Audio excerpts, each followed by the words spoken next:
Well, thank you, Gage. Yes, it is a beautiful night for football for the second time in a row that we've had a home game, that the weather is beautiful. A little windy, a little bit of chill in the air for the Hippos tonight, but I think the wind's supposed to die down and the chill will hopefully not turn into cold. It'll just stay chill, but we're excited to play football. Obviously, the Hippos were supposed to play last week against Westwood, and that game got postponed. So Hippos have had 2 weeks to get ready for McNeil now. And the Hippos come in 1-1. 1 week to get ready. 1 week to get ready for McNeil, but 2 weeks to get ready to play football. Right. Hippos come in 1-1 on the season, 0-0 in district play. This will be their first ever district football game as a 6A high school. Thought that would be last Friday. It wasn't. So here we are. And the McNeil Mavericks come in 0-3 on the year, 0-1 in district play. Lost to Vista Ridge last week, 42-7. Well, Ryan, the Hippos again had 2 weeks to kind of heal up a little bit and come into this game against a Maverick team that is young and probably is going to struggle at times. And of course, added to that is the fact that their starting quarterback is out with a high ankle sprain, so they'll be working off of a backup quarterback. Yeah, you know, it's as if they didn't have enough issues being young, first-year coach, throw into the mix, the starting quarterback get hurt. They had about 200 carries last year from 2 guys, one of them being the quarterback that got hurt. That's Luke Hutchinson, and his brother actually who was a senior last year. The two of them accounted for about 75% of their total offense. So we're kind of wondering who's going to get the ball for them. You know, we know they run a lot. They don't pass the ball very effectively. That's kind of been their MO for quite a while. And with the new coach coming in, Scott Hermes, he's continued that. So we'll see. I don't know. It's going to be interesting to see what they do. And I believe they've got Jackson Collins, I think, is going to go for them under center at first tonight. He's a junior. Haven't seen a lot out of him so far. We just saw him pregame, and that's about it, and not a lot of stats. Well, one of the things that we certainly heard from Brad at the coaches show, and then talking to him during the week, was that they're very big on the offensive line, defensive line. Let's hear what Coach LaPlante had to say about this McNeil team coming into tonight's ball game. All right. Well, they're going to come in a little banged up, at least from the quarterback position. Their starter had a high ankle sprain, and we don't expect to see him. But they're going to have some formations that we have not seen, some double tight. They'll have some twins. They'll pull some guards and do some really good things up front. They're big. You know, they've even got a freshman there at center. That's probably 280 or bigger. So they're going to be physical, and we need to be ready for that. But also they'll go a 4-man surface on one side of center. So if we don't bump correctly to a 3-man or a 4-man surface, there will be some open gaps. But our guys adjusted throughout the week and did a good job there. And then defensively, they're a combination of a 3-front and also a 4-front. And again, you know, they've got 6'3", 240 on the front line with very good reach and ball get off at times, and a lot of blitz. You know, in their short season so far, they have almost 90 plays where they've shown a blitz. So we definitely need to pick that up, whether it's run or pass downs. Of course, one of the unique things about this ball game for the Hippos is not only is it their first district ball game of the year, and it's their first ever 6A district ball game, it's also homecoming, and kind of a unique homecoming, obviously, due to COVID. Lots of restrictions this year. Crowd is reduced in size to 50%, but still, even with that, it's a nice crowd showing up for the Hippos on this nice football night. And you know, while the team was disappointed last week because of the postponement of the Westwood game, you know, they've had to get over that and get ready to play the Mavericks. And let's hear what Coach LaPlante had to say about the disappointment of not playing that game last week. Well, while it was disappointing to get a call late on Thursday night that we wouldn't be playing on Friday night, you know, our kids handled it, you know, really well. We've had a great week of preparation. You know, again, with the young team, that extra week that you have before that next game, that bodes really well for their confidence and just, you know, alignments and assignments and some execution and communication sort of thing too. But, you know, our coaches were even disappointed because we had such a great week of preparation last week, and we wanted to see the improvements we made throughout the week. But again, this week we want to be 1-0. against a good McNeil ball club.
Hutto High School band playing the national anthem. Of course, like a lot of things with COVID, it's a reduced size band. We mentioned that in our last broadcast. I think we had about a third of our band I think that's a couple right. of weeks ago. Probably about the same this time. I think they're just alternating who's gonna get to play each game as they march the colors off the field.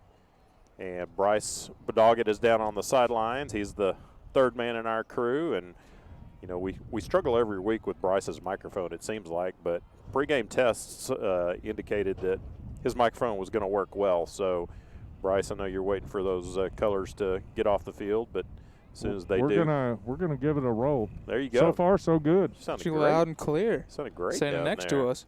Yeah. With my back turned. So you know, the last ball game, Bryce, when we came out, actually kind of our first two games, it seems like Hippos came out flat. And then the last game, second half, all of a sudden the switch was flipped, and we felt it up here. You obviously down on the sidelines felt it with the enthusiasm, the momentum change, all of that. But kind of your feel down there pregame was, is this team seem like they're ready to roll tonight? I mean, it's still very different than normal years. I mean, especially this being a homecoming, it's kind of interesting. I hadn't felt a whole lot of juice down here yet, but once the game gets going, we'll get it rolling. Well, and I think it's critical for the Hippos to try to get off to a good start. We've kind of documented that their first two games, obviously, I think against College Station, they first 5 series of that game were 3-and-outs, and then similar Waco start a couple of weeks ago, fell behind 7-0, really had a hard time getting it rolling, and but came out in the second half and really found something. And I think that was part of the disappointment in not getting to play last week was you were hoping to build, Ryan, off of what they found in the second half of that Waco game, but you hope that they're going to be able to find that pretty quickly tonight. Yeah, it's kind of like we talked to Brad on Monday about. It's, you know, they really wanted to get out and keep that momentum going. And, yeah, like you said, it was almost like an instant type of thing. You know, they came out at halftime and still seemed a little flat, and it just took the one play, you know, down on the 10-yard line when Chiron kind of carried those 2, 3, 4 defenders into the end zone. We thought, hey, maybe this is going to be the spark.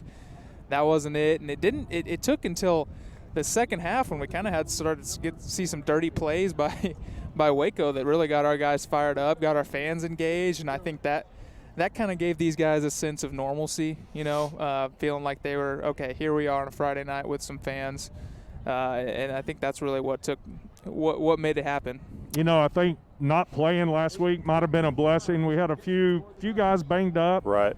Plus, you know, facing Westwood right out of the gate, probably one of the better passing teams in our district versus our young secondary. We get a little easier night and get them a little more up to speed before we do that. Yeah, and get some more confidence going from, you know, they had such a good second half. We'll see if we can carry that on.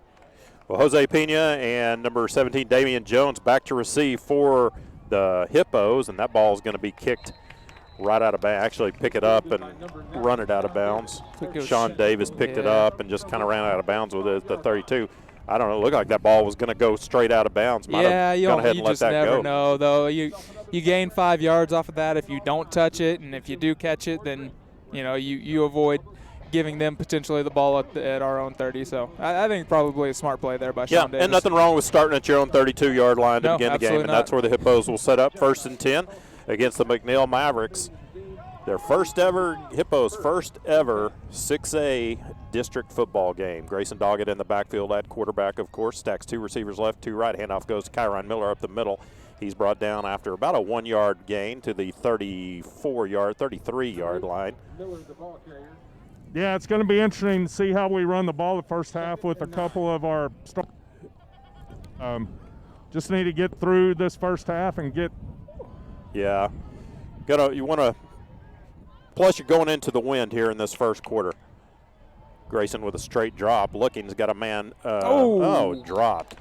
Intended he had some running room. 82 Carson Forrest, and Carson, if he'd picked that up at the 35, like you said, Ryan, he had a little bit of room, getting over in this near sideline, could have turned it upfield. Yeah, he did, and he had Sean Davis and Jay Lambert on this left side. They were both running comeback routes, and their defenders had kind of bailed, and they were open as well. But like we said, he was Forrest was also wide open. That was probably the correct check down, and you just got to reel that one in. Yeah, we saw that a lot last week too, with a lot of drop passes early on, and you really got to give your quarterback some confidence by catching those passes. Hippos had an illegal motion penalty that was declined, so set up 3rd down and 9. Blitz look by the Mavericks. Now they drop off after Grayson checks out of that one. Hippos put Jay Lambert in motion. Now he comes over on this near side. He's going to set up inside receiver. They have 3 receivers left side. Snap back to Doggett, rolling to his left side. Looking, he's got a man. It is caught. Number 5, Gary Choice, at the 47-yard line. Oh, and there's the go-to 3rd down play by Grayson. Roll out and look for that corner route. Usually we go right, and this time we went left and found Gary Choice for the 1st down.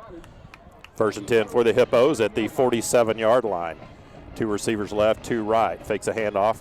Swings a pass out the left side across midfield to the 45, to the 40, down inside the 40s. Number 9, Sean Davis, brought down at the 38-yard line. Bryce, Ryan mentioned it. Grayson feels really comfortable, I think, when he's rolling out, throwing the ball. I think rolling out, and when they go tempo, he stays in a better frame. Yeah. 1st and 10 for the Hippos at the 38-yard line. Grayson steps up, checking off on the call. Well, and Bryce, do you think that has anything to do with his baseball background, liking to throw on the move? Well, it works for Pat Mahomes. It sure does. Everything does. Yeah.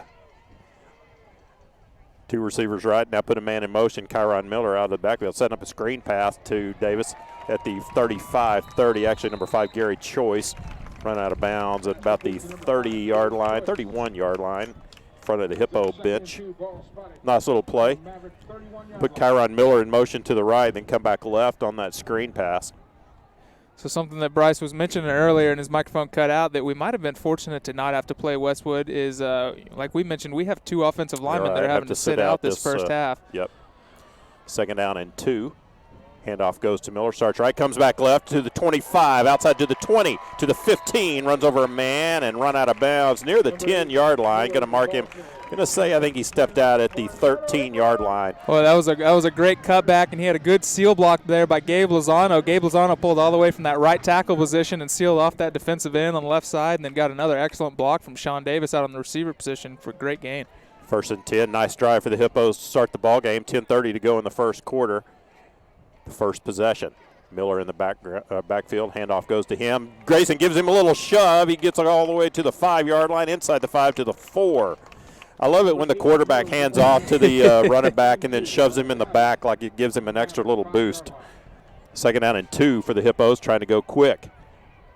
Again, faking the handoff, throwing, and it is nice caught by Sean Davis. Nice catch going over the defender, number 2, Makai Coleman, who Makai Coleman actually just got a D2 offer just today. Their guys were telling me to Bethel College, so nice job by Sean Davis to jump up and pull that. Well, and a good throw there, good top. route by Sean. He had him fooled. He had Makai Coleman. He had his back turned, and he never had a shot. Sean reached right over the top of him and just plucked that one out of the air. Yeah, and that's what you like to see, too, with a lot of drop passes last week from Sean, as we talked about. Yeah, he had that confidence in the second half. He did. I think everybody did. Yep, snap back, hold down, kick up by Gutierrez is good. So an impressive start by the Hippos here on a nice, cool football night in Hutto. 10:04 to go in the first quarter. It's Hutto 7, and the McNeil Mavericks nothing. You're listening to Hutto Hippo football on SHN Sports. Federal Credit Union is a longtime supporter of Hutto ISD. Earn cash back and support Hippo Nation with the student-designed A-plus FCU Hutto ISD Hippo debit card. When you use your Hippo debit card, you and Hutto ISD both earn up to 10 cents with every purchase. Hutto ISD has received over $71,000 in cash back from A-plus FCU members since August 2016. Stop by the Hutto branch on Edgeschmidt Boulevard to get your card and start earning today. Membership required, insured by NCUA.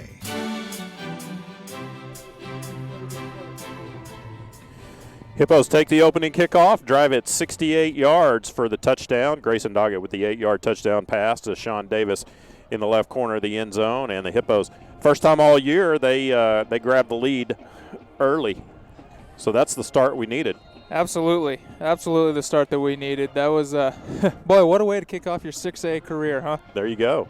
Eduardo Fernandez on to kick off for the Hippos. Now, Eduardo's really good at that pooch kick, and kicking into this wind, you might see that ball hang up just a little higher or longer than it normally does. It's going to drop, and it's going to kick out of bounds at the 25. Tell you, that was dangerous. That was dangerous. We did exactly what McNeil did on the opening kickoff, and I guess that's what they were. Yeah, that ball, Jarvis Anderson. You get bounce there, and that's Hutto ball. I was it was about to kind say of the same helicoptering thing. a Yeah. little bit, and like, you put that ball on the ground spinning that way, and you never know what's going to happen. So Well, they're going to make him kick it again, and I If I was question. McNeil, I'd take what I got right there. I agree with you, especially on a night when the wind's blowing a little bit. You get that ball up in the air, you don't know what's going to happen. I agree with you 100%, Bryce. That kick into the wind is a tricky one. So, yeah, I don't know if I'd make them do it again. no, Yeah, that's hard to catch. So move them back to the 35-yard line, and the Hippos will kick it again. Somebody wasn't ready to get out on the kick team. Didn't realize they were going to have to do it Hayden's again. doing his counting down here. Yeah, like Damian Jones didn't get the memo. Well, hey, he's like, hey, we kicked off. Yeah, I'm done. He played offense. He kicked off. That's right. He's ready for his break. He had a break. He had a break 2 weeks Down ago. there with Yeah. So here we go, Eduardo. Do it again. There's another one going to be caught at the 35 and stumbling forward to the 40. I guess it worked out fine for the Mavericks. Spencer Shope on the kind of flying in there tackle. and just swiped at his leg with his right hand and was able to trip him up, which is kind of fortunate because I think he had a little bit of a hole coming at you, Bryce. Could you tell? yeah, he. Bryce's microphone is great until he it starts saying something meaningful. 1st and 10 for the Mavericks at the 40-yard line. Quarterback's number 11, Jackson Collins. And Jackson Collins hands off to number 5, Caleb Cooper. And Caleb Cooper's met in the backfield for a loss of about 4 yards. He almost handed off to Brody Bueno. Yeah. I was telling talking to their radio guys or broadcast guys before the game, and I was like, yeah. I said, Brody Bueno is a guy for us that you want to keep a good eye on. I said, and he's only a sophomore. 2nd down and 14. Teach him how to say his name right. Yeah, right. Swinging a pass. They Well, actually backwards. knew. They were pretty smart. Those guys had done their research. They pretty much knew everything about our football team. I don't think there was anything that I could tell them they didn't already know. I'm sure there were a few things. Well, maybe. things Hey, things I wasn't going to Things tell. we couldn't even say. We know they're the Mavericks. We do know that. So I was trying to think back. Is this where Lee Penland went He to did, McNeil yeah. after he left Hutto, didn't he? He did. He must not have been there for long because they had the guy that was here before was here for 6 years. I think he was there about 3 years or so. 3rd down and 14. Put him in motion. Heavy pressure on the quarterback. Collins, he's going to be sacked. Boy, Brody had him lined up, forced him to step up in the pocket, and then you step up in our pocket, and there's not a lot of wiggle room, especially on 3rd and long when we've got Braylon Sugg and Landon Watson and Junior Torres, all those guys pinning their ears back. Their guys Just were not getting much time. Yeah, their guys were telling me about one of their offensive linemen, and they said, yeah, he's pretty good, but his assignment's going to be Landon Watson tonight. Yeah. So, well, good luck to him. Yeah, that's a tough test. So, good defensive job by the Hippos on Mavericks' first series. Nice punt, high, end over end. Takes a Hippo kick. Mavericks aren't in any hurry to kill that one, even though it's rolling back towards their end of the field. They do at the 35. Well, they're a little OCD. They wanted to put it right on the 35-yard line.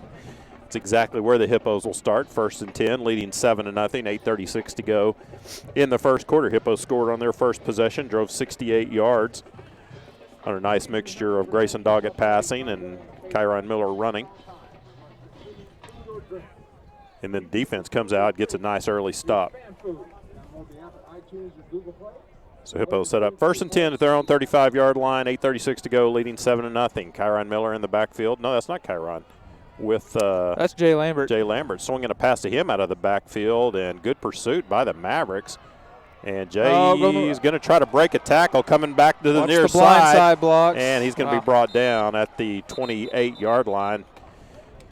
Yeah, he was really pinned up over on that far side and tried to make something out of nothing. He was, and that's one of those as a coach, you're just telling them, get down, take your losses, and then they swing that around. You're like, well, okay, let's see what we can do. And let me tell you, too, and I don't know about you guys, I'm not a fan of swinging that pass out of the backfield when it's a backwards pass, especially as much as we tend to kind of drop balls. Right. I'm not a fan of the quarterback blocking either. I'm sure you're not. He actually made a pretty good block coming back on this side. It's not what he needs to be doing. So after a loss of about 8 yards, 2nd down and 18 for the Hippos. Grayson trying to throw back to Sean Davis at the 25, at the 30. Boy, if he had gotten away from number 23, KJ Duncan. Yeah, he had two linemen out there. Okay, he had Jackson Mercer and David Gonzalez both leading the charge, and they had their guys one-on-one. Boy, you're right. If Sean could have gotten away from his man, that might have been 6. Duncan did a good job. Duncan has an offer from West Texas A&M, so he's a player. 3rd down and long for the Hippos. Need about 13. Started at their own 35. They're currently at their own 32. 3 receivers far side, single receiver near. Straight drop by Doggett, looking over the middle. He's got a man at the midfield at the 40. And he's tripped up at the 43-yard line. Wow, Gary Choice. Did the player get him or did the turf get him? I think he tripped over his foot. Did the turf monster get him, Bryce? Tell you, Grayson took a shot as he delivered, but he stood in there. Great throw, and Gary Choice, self-tackleization. Grayson throwing left side, out of bounds. He was going back to the well, what they scored that touchdown on. He had Sean Davis out there on Makai Coleman, and again had him beat, but this time put it a little bit out of bounds. Well, going back Bryce, to I know you don't like seeing him get hit, but you like seeing him bounce back up. Yeah, bounce up. It makes it a lot easier after a completion. Yeah, it does. That helps. Well, and that's one of those that a lot of times you see called roughing the passer now. It looked like he hit him a little bit high. 2nd down for the Hippos. Handoff to Kyron Miller. Gets that shove from Grayson again after he takes the handoff. Takes it inside the 40 down to the 37-yard line. Nice run. Yeah, I think Grayson hears me enough on Saturday and Sunday saying, hey, the guys don't wear skirts. Come on. I mean, you can take a little bit. Some of the calls this year have been ridiculous. He had Landon Watson in as his lead blocker on that one, and now Landon actually sets up as a inside receiver over here on the near side. Yeah, we've seen that a few times, and he hasn't gone to him yet. I think he's more of a decoy. With Landon thinned down, he comes in, and I don't even notice him out there outside receiver. Just looks like a big receiver. 3rd down.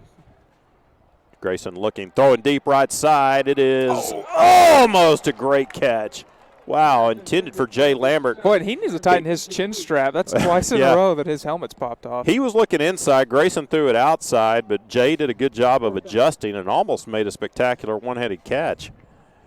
Hippos look like they're going to go for this 4th down at their 30 or at the McNeil 38-yard line. Does Grayson do the pooch punt as well as Brody does, Bryce? What's that? Does Grayson do the pooch punt as well as Brody does? He can do the quick kick, yeah. We'll see. I think their Hippos have – I think this is confidence in your offense and confidence in your defense right here. Like more to have number 7 in the game on this play. Straight drop, looking left side. Grayson throws it a little low, and there's a flag. Back around the H. Let's see what this one is. I think Yeah, that's looks gonna go like it's against gonna us. be on us. Against the Hippos. So not able to chop block. They're going to decline that. So over on the downs, Hippos go for that on 4th. And again, I think that shows a lot of confidence in what your defense did on their first series. Yeah, it McNeil. does. It's I think Brad figures that we've probably got a better chance of converting that 3rd down or that 4th down than if we don't.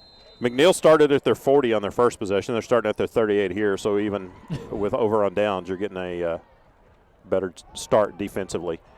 Handoff running to the right side's number 5, Caleb Cooper, swarmed by the Hippos. Braylon Sugg in on the tackle. Braylon put his little huddle film out this week after his first 3 games with all of his highlight plays, which were a bunch. Boy, he's That guy's one of those that's got to start get getting some offers. He's got to get some notice here pretty soon. Pick up of 3 on the play by Cooper. 2nd out 7 for the Mavericks. Collins, a quarterback, grabs a snap, rolling to his left, swings a pass intended for number 5, Caleb Cooper, a little high. Probably should have reeled that one in. I don't know. That might have been a good little toss, and that's one that you've really got to get your. Yeah, you're playing with a 3rd-string quarterback, and you've got to haul those in for him. So 3rd down and 7, 5:12 to go in the first quarter. Hippos leading 7-0. Scored on their first possession. And again, this is not McNeil's MO right now. This is not their game plan to get in these 3rd and long situations. They want to pound the ball and stay ahead of the chains, and if we can keep them from doing that, get them for a loss of yardage on 1st down, 2nd down, and force them to throw the ball, I think we're going to be in good shape tonight. Brad talked about how big they are. Boy, number 73 out there, Bryce, he's a large fella on that offensive line. Timeout. Flag on the foot. Timeout. Their first charge timeout of the half. McNeil's going to call a timeout. Hello. There we go. No, I was going to say they do have a few big boys on both sides of the line, but I think just you got between the 32 and the 35, Bryce. That's your wheelhouse. There we go, right there. Hey, I don't know if you guys can see this side judge ref down by me. Yeah, he's on the Hercules ref plan. This dude is a little beefed up. I'm looking at him. Yeah, he is. Hayden and I saw him all ago. I was like, wow. Oh wow. Think we can get a zoom in on him? We'll see. He's fit. He looks uncomfortable. Remember the guy last year that was the guy that ran sprints? The sprinter? Yeah, the world's fastest ref. Yeah, he was. He was out running everybody on the field. Oh, he was glitching. 3rd down and 7 after the timeout. Collins has 2 men in the backfield. Single receiver left, single receiver right. Snap gets past him, and he's going to dive on that one back inside the 30. And be down at the 28-yard line, so that didn't work out well after the timeout for the Mavericks. And once again, I'll tell you, the Mavericks, Hippo defense working on some negative yardage right now. -17 right now is what I've got. That'd be nice. That's a good. Keep that up. A good pace. Seems reasonable to keep that up, right? I think so. Hippos ought to come out of this with some really good field position. Gary Choice, Jay Lambert stand back at their own 35-yard line. And punt is away. Good, nice punt. Oh boy. Should have come out of it with good field position, but instead that ball's going to kick all the way inside the 25 and be killed at about the 23-yard line. You put 2 punt returners back there, and that's something that can happen is kind of the miscommunication like you get in the outfield in baseball, right? Both guys think the other one's going to go catch it, and either one could have caught that and probably had a nice little return, but instead you end up losing about 15 yards on the roll. So Hutto will start their worst starting field position of the ball game at their own 23-yard line with 4:24 to go. Tell you what, they put that logo H up there. That is bright. That is a little too bright. Not as bright as when the screen turns blue. If you've ever seen that, when the computer goes out and that screen turns blue during the middle of the night, looks like a UFO sitting over Hutto. Snap back to Doggett. Looking, has time. He's got a man left sideline caught by Gary Choice. He was looking at Gary the whole way. Gary was running that corner route, and he was just waiting for him to make that break and get open. Yeah. He knew he was going to be there, and sure enough, found him, put it in that little I pocket. think early on here, He's Gary's found a his good little go-to connection, guy. hadn't he? Yeah, 1st and 10 for the Hippos at Well, the if Jay 44-yard can't keep his helmet line. on. Right. Hand off to Kyron Miller, continuing to drag guys like Kyron has become known for. He had that touchdown 2 weeks ago against Waco where he drug about 4 or 5 Waco Lions into the end zone. 47-yard line. Bryce was trying to say something. I could Yeah, tell. came up hobbling a little bit after that play. After you're dragging 3 guys on a Yeah. leg, it kind of He had a hurts. lot of guys low on him. Sometimes So. it's not worth that extra yard. Choice goes in motion. Oh, That's a pass. That's a pass. You're right. Little shovel pass intended for Gary Choice. Couldn't hang on to it, so Boy. falls incomplete. That's a tough play. I mean, a short little forward pass like that's hard to catch on the run. Well, you see it a lot, Yeah, you do, and that's the benefit of it, right, is you drop it and that's just incomplete. You don't want your quarterback diving after those, though, and No. getting his knees down there. 3rd and 7 for the Hippos. 3 receivers right side, single receiver left. Grayson has a man caught at the 45-yard line, and don't go backwards. Tell you what. Yeah, Jay caught that ball in that little comeback route about 3 yards past the first down, and he starts dancing He around, gave it dancing up. backwards, and Yeah. end up only getting about 1 yard past the first down marker. 1st and 10 for the Hippos at the 45-yard line, and McNeil into the field. Snap back to Doggett. Looking, he's got a man on a slant. That's Jay Lambert at the 40-yard line. Pick up a 5 yards. Well, I like how we go so fast when we get that first down. We get the first down, and we're immediately go, go, go. And Kyron Miller's back in the ballgame. That's good to see. I'm ready for him to hit Brody on a good one. There you go. Brody, hey. Well, Brody had a drop Brody last. He could have had yeah. a touchdown. Brody had Yeah. that chance at in Waco. That's where Brody started the game out there at that outside position he's at in the slot now. So I guess they've been working on some of that. See if they can make the cousin connection. Stack 2 receivers right, 2 left. Set up a screen on the right side. And Brody just I think he's sets better up as a served blocker. blocking. I know why they had Brody out there then. That poor little corner's like, oh, no. Pass complete to Damian Jones, number 17, gets the first down. Well, Yeah. and, Damian's one of those that we've been waiting for him to break out, and we saw a lot in the scrimmage. We saw what he could do, and then against College Station wasn't really able to get free, and obviously he was hurt last week, so it's good to see him out there. Interesting little package right here. Grayson with a pass, slant to, stripped away. Nice play by number 20 for the Mavericks, Tyler Zaccardi, intended for Damian Jones. I thought he had Jones, and Zaccardi came in with his left hand kind of last second and knocked that ball away. Yeah, I talked to Damian last night quite a bit, and he's ready to get back and play. I mean, the kid is gifted, and Grayson's he's been a good target for Grayson since 7th grade, so good chemistry. Interesting alignment here where they set Brody up as a blocking back. Handoff goes to Kyron Miller. He's got a little bit of room. He turned it back inside. Seemed like if he would have kept that outside, he had some room to run. I don't think it's any secret why Brody gets put in on offense anymore. Yeah, here in a second, though, he's going to slip away, and they're going to hit him with a pass. As long as he He's catches like it. having another offensive lineman out there. He might be bigger. And movement a little there. movement by the Hippos. So a 3rd and 8 is going to turn into 3rd and 13 for Hutto. 1:46 to go in the first quarter. Hutto leads it 7-0. Have been moving the ball on this possession, but now they find themselves 3rd and pretty long. I don't know if you heard the ref there. They said 10 moved, and Brody's like holding his hands up. He goes, yeah, 10 and 8, both of you.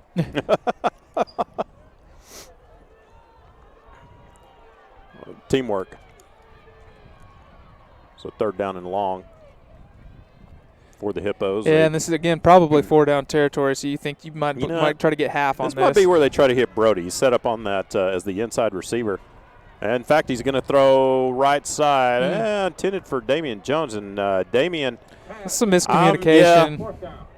Damian was thinking he had his man beat, and Grayson was going deep, and Grayson thought, no, he's coming back for the back shoulder fade. And I don't know if he ever actually even saw it because he didn't look like he ever tried to stop and come back to it. So ball falls into no man's land, incomplete. 4th down and 13. It's kind of one of those where you might as well go for it here. You're at their 32-yard line. Punt's not really going to do you any good, and you probably can't kick a field goal into this wind. And again on 4th down, I don't see Jay Lambert out there. Yeah, that's 2 4th downs in a row. That kind of hurts. Yeah, I thought on that last pass, I really thought he was going to hit Brody on a little seam route. This time he's throwing left to Sean Davis. I don't think he caught it. No, I'm going to say he's out of bounds. He must have been juggling he was bobbling it as he went out. I think that's probably a good call by that strong man. I was going to say, you don't want to argue with that, ref. I thought he was able to bring that in, but he couldn't get it controlled before he stepped out of bounds, so the ball's going to go over on downs to the Mavericks. Nice pass by Grayson. Nice pass, almost an incredible catch too, but boy, he was definitely juggling as he was going out. If he had another foot or two, I think he's in. Well, even though the Hippos have only been able to put 7 on the board early on, I like the look of the Hippos tonight compared to the first 2 games. Aggressive. So 1st and 10 for the Mavericks as the ball goes over on down. Second time in a row the Hippos have turned it over on 4th down. Collins being chased, lets a pass fly, and good coverage by number 22, Anthony Martinez, intended for Jonathan Samaru. Yeah, ask that side judge if he bobbled it. He say he did. Well, if nothing else, we're moving them back defensively every time. They started on the 40, and the next drive was at the 38, and this drive now starting on the 31. So our offense is playing some good defense. There you go. Sometimes it's a game of field position. 2nd down and 10 for the Mavericks. Single man in the backfield with Collins. Going to run a little. He's going to fake the sweep. Tackled by Bueno and number 90, Alden Fullilove. The ball carrier brings up 3rd down and 7. Ball spotted. So pickup of 3. This is their Mavericks' first opportunity to actually have a possession with positive yardage. Well, they had a 3rd and 7 on their last possession, and obviously they had that bobbled snap that ended up costing them about 13 yards. 35 seconds to go in the first quarter. Hippos leading 7-0, and Mavericks have had the wind at their back this quarter and haven't been able to capitalize on that. Snap back to Collins. Throwing deep left side. He's got a man, but good coverage by the Hippos. Jay Lambert. It is picked off by Jay Lambert. Great interception, great coverage, good job all the way around. Jay was playing that safety position, and he was reading that the whole way. Boy, he was like that center fielder going. He wasn't going to miscommunicate that one. No, and he turned at exactly the right time and picked that one off. So Hippos will take over at their own 35-yard line after the first turnover of the night. 17 seconds to go in the first quarter. Hippos will get the breeze at their back. Of course, the breeze is beginning to die down just a little bit. Yeah, not here. much of a breeze anymore. Not much at all down here. Hey, up here high where we are, it's still a little bit, and it's kind of chilly too. The altitude. The jacket is about to come on for Todd. Kyron Miller starts left side, turns it back inside, looking for somebody to run over, and finds a couple of Mavericks he does.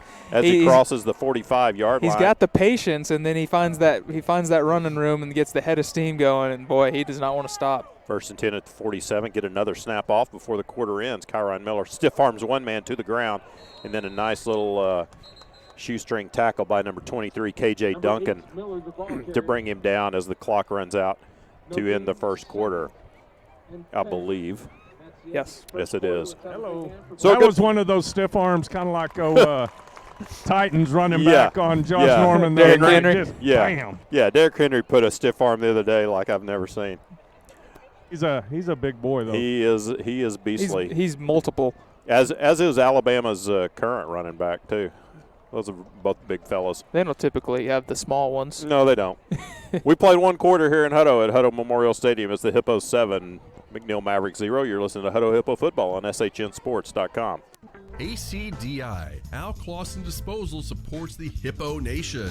ACDI is a locally owned family company that specializes in solid waste services, including residential, recycling, commercial, and roll-off. Al Clausen Disposal has grown into a top 100 ranked corporation. Their mission is simple. They're committed to providing safe, reliable, and environmentally sound waste solutions at cost-effective rates while embracing new ideas to reduce the carbon footprint. Al Clausen Disposal, your local choice for all your collection and disposal needs. ACDI says go Hippos!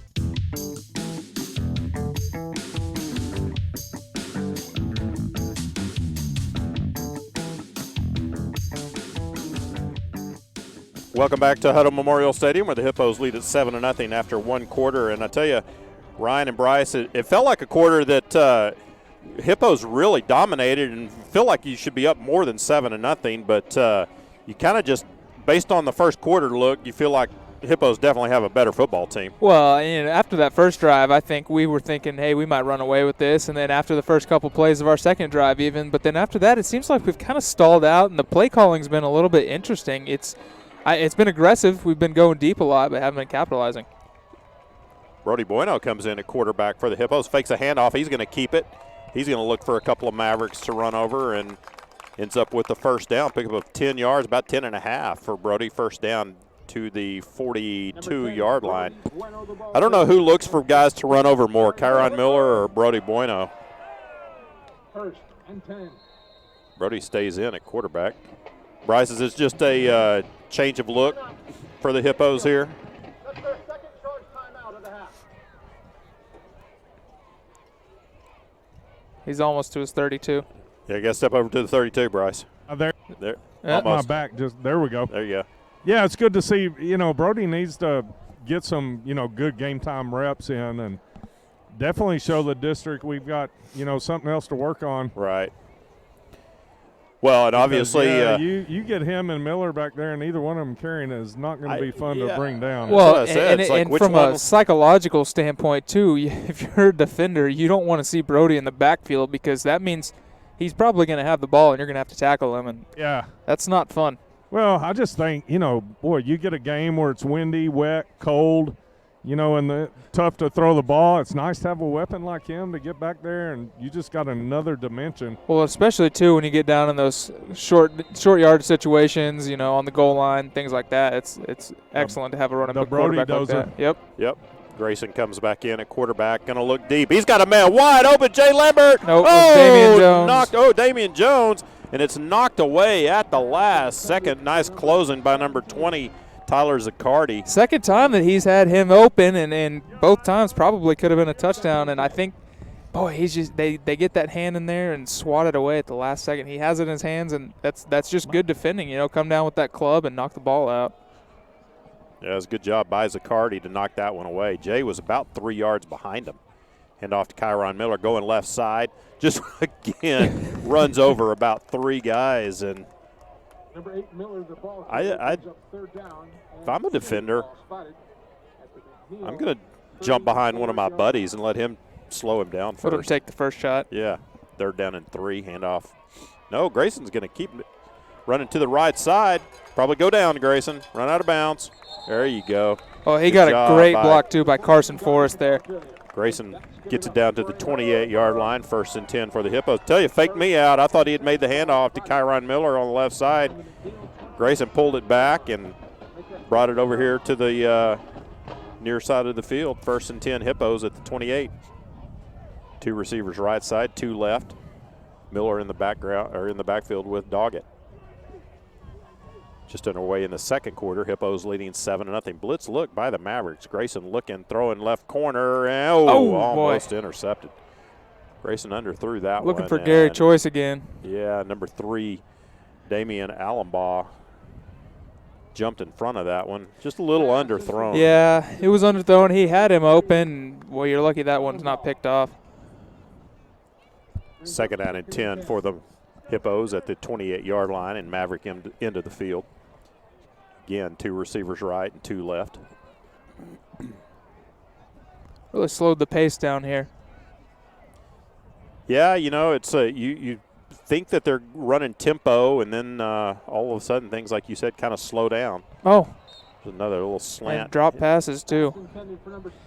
And like we talk about so often, those things, it just becomes contagious, It's these guys see other guys dropping and gets in their head, like, hey, am I going to drop the ball? And that – It's we saw it a couple weeks ago with Sean Davis. Struggled in the first half and then came on and had just a blow-up second half. And that's also contagious. It's kind of like momentum, right? It just keeps on going and getting worse or better.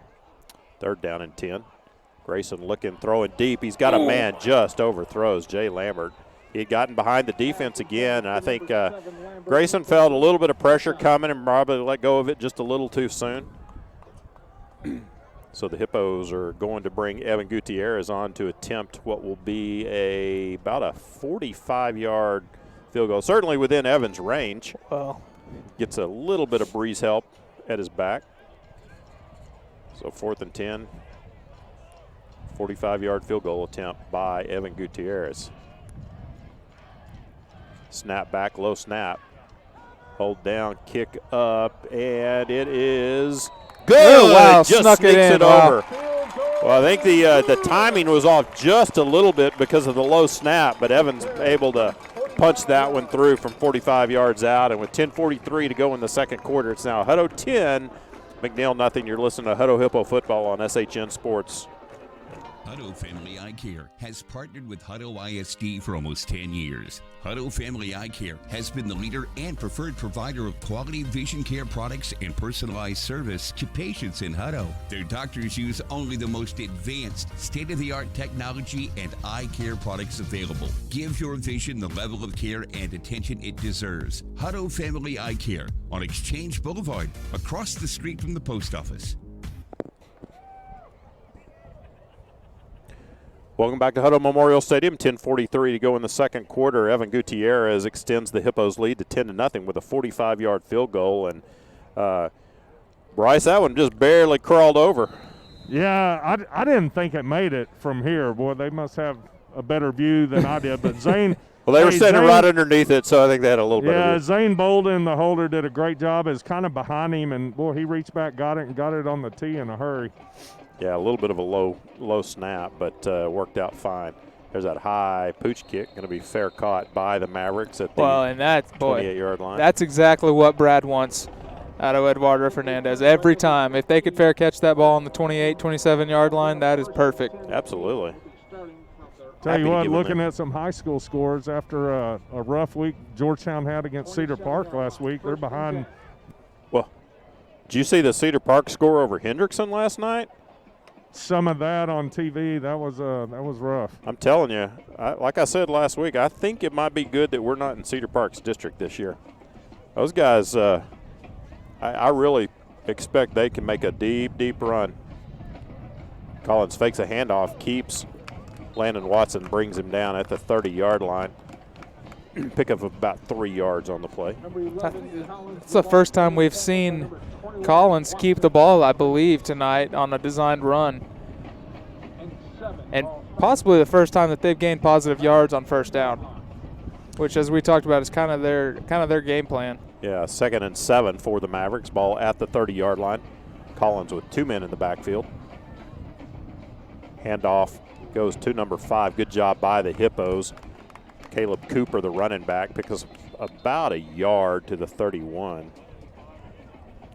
Yeah, and they're running those fakes every time, or reads, or whatever you want to call it, and that kind of leaves your quarterback open to getting popped. And boy, Collins sure got popped on that one. Well, and the Hippos are doing a good job of not falling for those fakes. Well, and that's something I think that we've learned in the last couple of years. We've played quite a few of those teams that like to run a lot of the read option, a lot of those, the veer, the triple option, whatever you want to call it. And we've learned to stay disciplined, and that we can stop it as long as everybody does their jobs.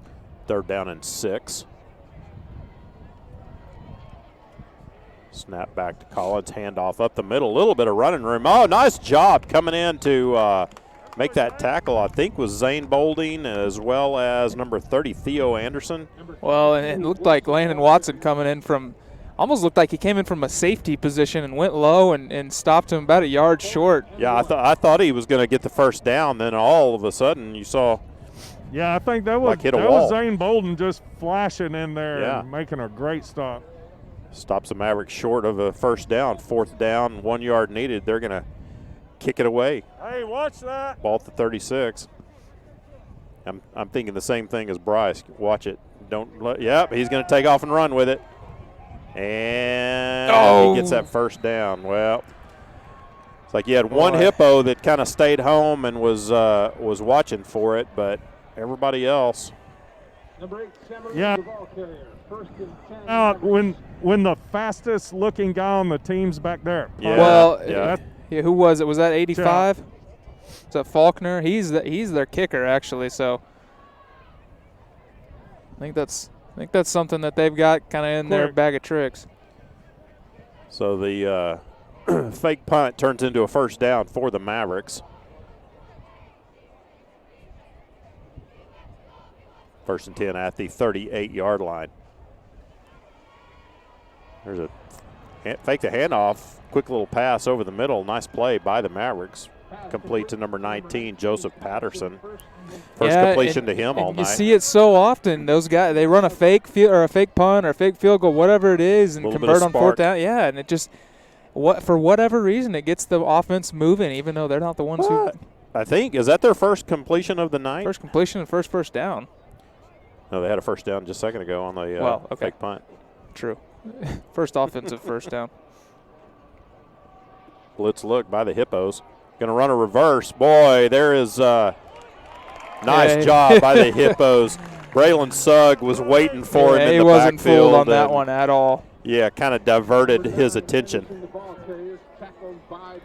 Yeah, and the guy coming on the reverse made a good move, and Brody Bueno was there to help Braylon out. You got Braylon Sugg and Brody Bueno. I think we saw that 2 weeks ago too, when they tried to run a reverse into those two, and I think I'd fall down. As the guy who's getting the ball, I would trip on the turf. Yeah, don't run that again.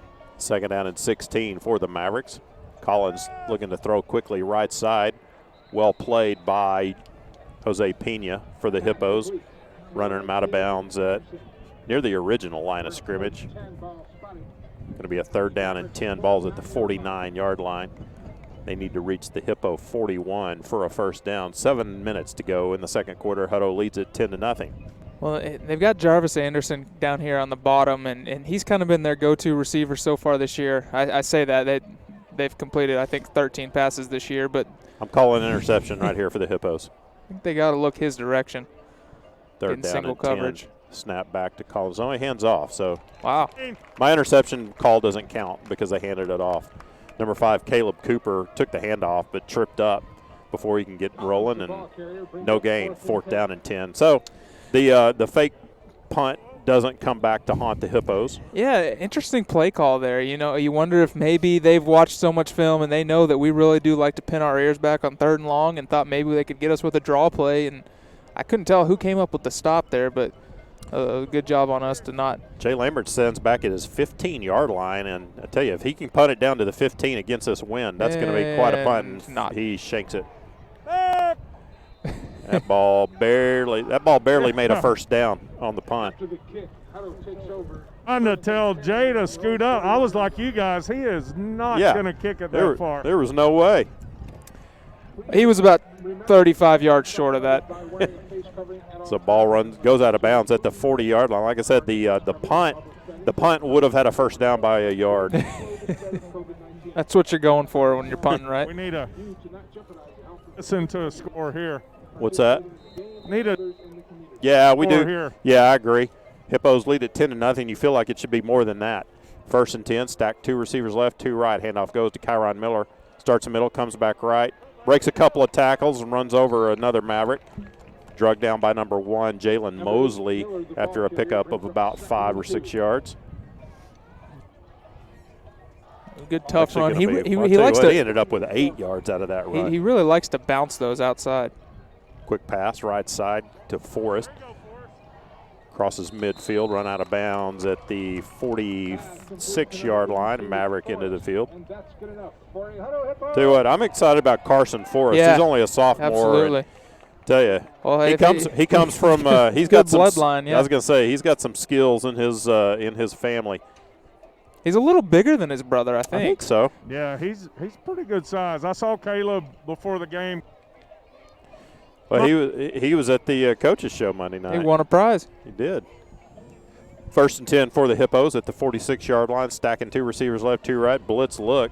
Grayson going to scramble to his right, looking to throw, and just going to throw that out of bounds. Good job. Good idea by Grayson just to get rid of it. Good pressure by the Mavericks. Yeah, first time that we've seen Grayson really get flushed out and under pressure tonight. We've done a pretty good job, especially with, not a full slate of starting offensive linemen, and we've done a pretty good job protecting Grayson and opening up some pretty decent running lanes. 5:12 to go in the second quarter. Hutto leads at 10-0 over the McNeil Mavericks. Second down and 10, ball at the 46-yard line. Hand off to Miller. This time the Mavericks do a good job of stopping him. You don't see that very often. No gain for Kyron Miller. Well, and again, every time he's getting the ball, he's and this may be by design, but he's getting like, it and takes one step and tries to bounce it outside. Yeah, either to left or right. Which is, interesting for a guy that likes to be as physical as he does. You don't see that very often. So another 3rd and long situation for the Hutto Hippos. They've had quite a few of these tonight. Got Jay Lambert on the left side along with Sean Davis. Near side is Forrest. Brody Bueno has that blocking back in the backfield. Grayson with the straight drop, trying to set up a screen to Forrest. Starts inside, kicks it back outside to the 40, and going to be short of the first by about a yard, I think. Tackled at the 37-yard line. They need the 36, so obviously the Hippos will go for this one. Yeah, and lining up quick, I'm thinking maybe try to Miller. go with a quick count, see if you can catch him jumping off sides. Kyron, nope, going to swing a pass left side to Sean Davis, breaks a tackle, and he is right at the spot, and then not a great mark, I don't think. No, it looked like he marked him about half a yard behind where he was tackled. Yeah, I felt the same way. Boy. Might measure it, but I think that's easily a first. I think he's got a first down, but I agree with you. I felt like he marked it about a half yard short. Well, it was a well set up play. They had 2 receivers out there and only 1 cornerback, and so you figure you got a one-on-one block and a guy that's going to be running with nobody to tackle him. And good job by that corner to keep him from scoring, really. 1st and 10 for the Hippos. Hand off to Miller, only picks up a yard to the 35-yard line. So they're pretty stout inside. I was going to say a couple of good stops. Yeah, there's a reason that Kyron will take that step inside and then kick it back out left or right. A lot smaller people on the outside. There are indeed. Guys he would much rather run over. 2nd down and 9 for Hutto. 3:20 to go in the first half, leading 10-0. Hand off to Miller again, kicks it outside. Looking for some of those smaller guys to run over, and this time the Mavericks will gang up on him at about the 33-yard line. Another interesting thing that I've noticed that Kyron I don't think Kyron ever actually went down. I don't know either. he loves to use that stiff arm too. He does. Instead of lowering the shoulder, it almost seems like he likes to run over guys with his hands and with his knees. Yeah. It's not up top very often. Like Bryce was saying, very reminiscent of Derrick Henry of the Titans. Boy, have you ever looked at Derrick Henry's high school stats? Impressive. He averages about 450 yards a game. There's a reason he went to Alabama. Yep. 3rd down and 7 for the Hippos. Ball at the 37-yard line or 33-yard line. You figure, obviously, they're in 4-down territory right here. And Hutto call timeout. Yep. Hippos call timeout with 2:24 to go. Oh. Got a baseball score flashing up on the board. Look at that. Astros are up 5-1. Tell you what, they are about to tie that series at 3. Wow. That's kind of crazy. Huh? 6-1. 6-1 now, Gage says. There's a lot of excited people about that score. That's crazy. Down 3-0. Bryce, you're trying to talk. I can tell. It ain't working.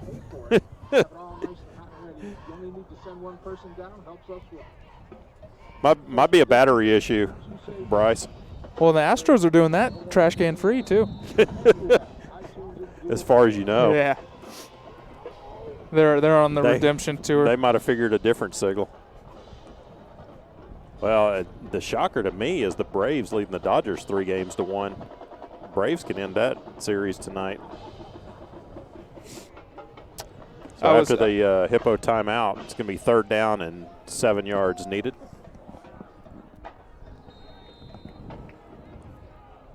Hippos set 3 receivers right side, which is the near side. Well, and I would say this is 4-down territory, but I don't think it is. You know what? Sean Davis is lined up over there man-to-man tight on that left side. He's got a safety over the top of him, though. Yeah, you're right. Grayson dropping Throwing over the middle. Ooh, boy. That was dangerous. I think we're going to get a holding call. Defensive holding? Yeah. Looked like Jalen Mosley had a hold of Gary Choice running across the middle. And, boy, I'm not sure. KJ Duncan had a chance to pick that one off for the Mavericks. Yep. I'm not sure he needed to hold him there. He was pretty well covered, and I don't think Grayson ever saw the linebacker that was sitting there. And like you said, lucky that he didn't pick that off. Holding. Defense, number 1. 10 yards from the previous spot. So this will get you the first down. So move that one down to the 23-yard line with 2:18 to go in the first half, leading 10-0. And obviously the Hippos want to tack a score on right here before halftime. First down and 10, ball at the 23. Kyron Miller in the backfield with Doggett. Yeah, you got to figure. Davis and Choice lined up left side over there. With the way this game has gone so far, 17 points is a lot. Still wonder. I wonder if the inside receiver Choice is going to try to drag somebody and then look to. Nope, he's going to come back right side. Fall a little behind, intended for number 17, Damian Jones. Grayson threw it just a little bit behind him. He did, and that's one of those that you say, hey, it hit you in the hands, you got to reel that in. But when you're running full speed into 3 defenders and that ball's low and you're leaning down, it looks easier on TV. Yeah, that's not an easy pitch and catch. Looks easier on TV when you run it in slow motion, doesn't it? Mm-hmm. Second down and 10 for Hutto. 2 receivers right. 2 left. Fake the handoff, looking left side, throwing corner. It is. Could be interference. Nope. I don't think it was. No flag. Good coverage. Intended for Gary Choice near that front corner of the end zone on the far side. It was good coverage. That was Andrew Brab, number 27. Gary Choice ran a wheel route from that slot receiver position, and if Grayson puts that one up in the air, maybe that's similar to the touchdown he threw earlier, where the guy had his back turned, but. Sean Davis is a little bit taller than Gary Choice, and Gary was not able to jump up over the top of him and catch that. So, again, a 3rd and long situation for Hutto. Putting a man in motion, Choice going from left to right. Grayson with the straight drop, looking to set up a screen, and Grayson just throws it into the ground. That one was kind of sniffed out by the Mavericks. Yeah, it was. That was set up the whole way, waiting to go over to that top side, and you wonder if maybe he starts looking to this right side, and then all of a sudden you see 55 Gabe Lozano about 10 yards down the field, and so it's probably a good thing he didn't throw that. Right. Might have pushed us out of field goal position. So Evan Gutierrez will get his chance at a second field goal tonight. This one another 40-ish. I'm going to mark it right at the 40, or right at the 30. Should be a 40-yard field goal attempt. Snap back, hold down, kick is up, line drive. I drilled that one. Got it through, boy. Yeah, that was a rocket. So Evan Gutierrez sends that one through with 1:57 to go in the first half. Stretches the Hippo lead to 13-0. You're listening to Hutto Hippo football on SHN Sports. The Hutto Family YMCA, proud to partner with Hutto ISD. The Hutto Family YMCA is a center for fitness, family, and community. They provide Hutto residents with a state-of-the-art facility for programs and events that focus on youth development, healthy living, and social responsibility. The YMCA works with Hutto ISD to provide an after-school program and other events such as Friday Night Live for middle school students. Check out the Hutto Y or call 512-846-2360. The Hutto Family YMCA, strength from within.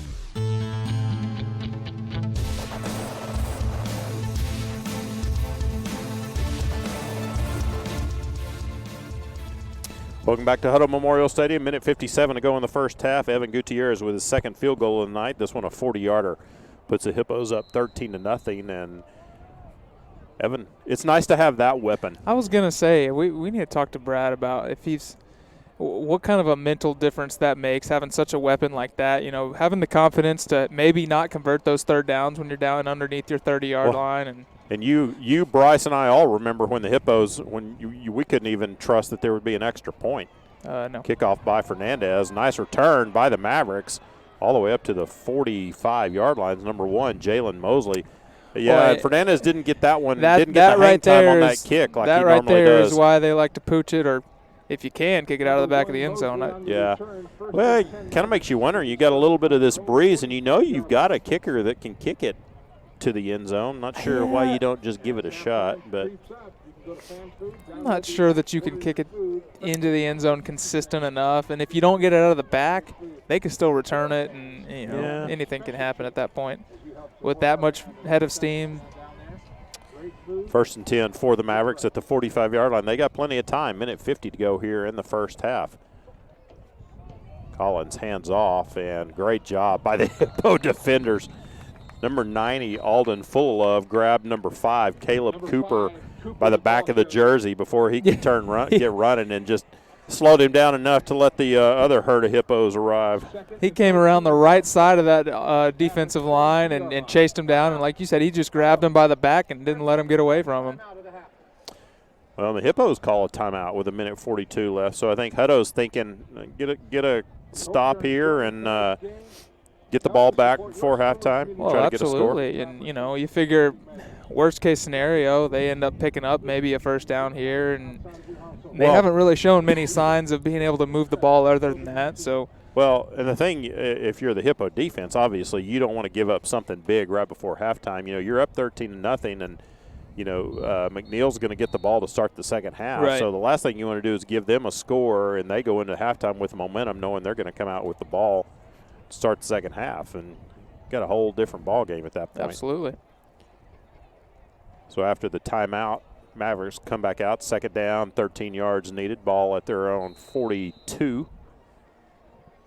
Single receiver left, single right, 2 men in the backfield with Collins. Snap back, fakes a handoff, throw over the middle, got a man wide open at cross midfield at the 45-yard line. It could be enough for the first down. Finally sucked all of our linebackers up, and, yeah, there was nobody there to contest that pass. Good job by Collins to get rid of that ball quick, too. Yeah, that's one of those types of plays you wonder why teams don't run more often. You just run that read option, suck those linebackers up, and just throw a slant route right in the middle of the field every time. Seems impossible to stop. 1st and 10. Oh, fumble. Good job by the Hippos. I didn't even see the fumble. I thought Collins It was on the had handoff. Caleb Black was right there to fall on it and regain possession there for the Mavericks. But, yeah, no, that was just a fumbled exchange, and that's something that can happen. You've got your third quarterback in there. He's not practicing handoffs with these guys often, if ever. And so, I guess we saw a fumble on the very first play, or almost fumble, and now that. But other than that, they've done a pretty good job of keeping things clean. Second down and 8. That would have been a opportunity for the Hippos.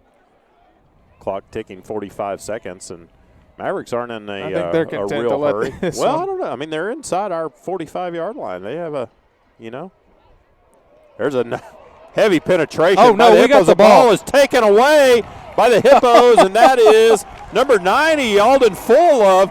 I don't even know exactly how he came up with it, but I think he all took of a the sudden, handoff. he was in the backfield, and I think you're right. He just stole the handoff and then literally rumbles down inside the 40 or inside the 35-yard line, and the Hippos have a chance with 28 seconds left in the first half to put some points on the board. And that's one of those, if you're McNeil and you're thinking, hey, let's go in, let's get a nice easy handoff, Yeah, and you're being maybe we'll get some conservative, yards, maybe not. But that's the last Bryce- thing that you think of. Bryce, he literally just stole that. I think he stole the ball.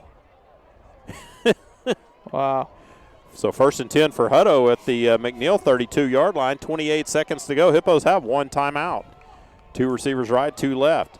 Snap back to Doggett. Looking deep. Now he's got heavy pressure, and Grayson's going to go down at the 38-yard line. First sack of the night for the McNeil Mavericks. Yeah, So Grayson didn't really have 18 seconds very left. many places to throw that ball, and he tried to step up, but they did a good job of grabbing a hold of him, and actually a really good job of Grayson to put 2 hands on that ball and not get it stripped away. Yeah, I tell you, this McNeil Maverick team, coverage-wise, they haven't done a bad job of covering the Hippo receivers. No, they haven't. So Hippos used their last timeout with, I was about to say, all of a sudden, I looked at a while ago and it was 18, then it's down to 14. Now they're putting 21 seconds back on, so. It was 18, then 14, then 0, then 21. Yeah. Somewhere in between. Just pick a number. So Hippos are going to have it second down. The down doesn't really matter at this point. Second down 16 with 21 seconds left. Yeah, Ball's at the 38-yard with no line. timeouts left, you're going to look for some sort of pass right across the middle, get And down then and spike spike it, it, and then try a yeah, field and then goal. see if you can get a long field goal. I think. Yeah, unless you think you can break a receiver open Yeah, deep. you might. The problem is if you if you don't catch this pass, then you lose the middle of the field on third Right. down because then you can't spike it. So Right. Snap back to Doggett. Throwing right corner and or right side. he's looking for Jay Lambert Leaves there. Jay just a little bit too much. Yeah, Jay didn't run a very sharp route, and I think Grayson was ready for him to break that off a little bit quicker. He kind of drifted. Well, now So- you're in a situation where you've got to get a first down or you got to get out of bounds because, like you said, you can't go spike it on fourth down. You're probably going to have a little bit of room in the middle of the field because they're going to be guarding the sidelines. They know that they have to get out of bounds. So if we can get a first down, that's going to stop the clock in time to spike it. 3rd and 16. Heavy pressure coming on Doggett. Going to roll to his right, and he is going to let it fly and bounces it in to Jay Lambert. That's a hard throw to make. You're rolling to your right, throwing back left. Jay was it kind of broken open, Yeah, but it that's kinda just turned into a little bit of a so scramble hard to drill. complete that. So 9 seconds left, and figure you're going to go for this. You're going to throw something I deep don't know. right They're here. putting Brody in. 4th down and 16. Ball is at their 37-yard line. I don't 9 think you seconds got left. much I to think you're going lose. to, just throw something deep. See what you can do here. Like you said, Brody Bueno in at quarterback. Snap back. He's going to fake the handoff and keep it. Interesting.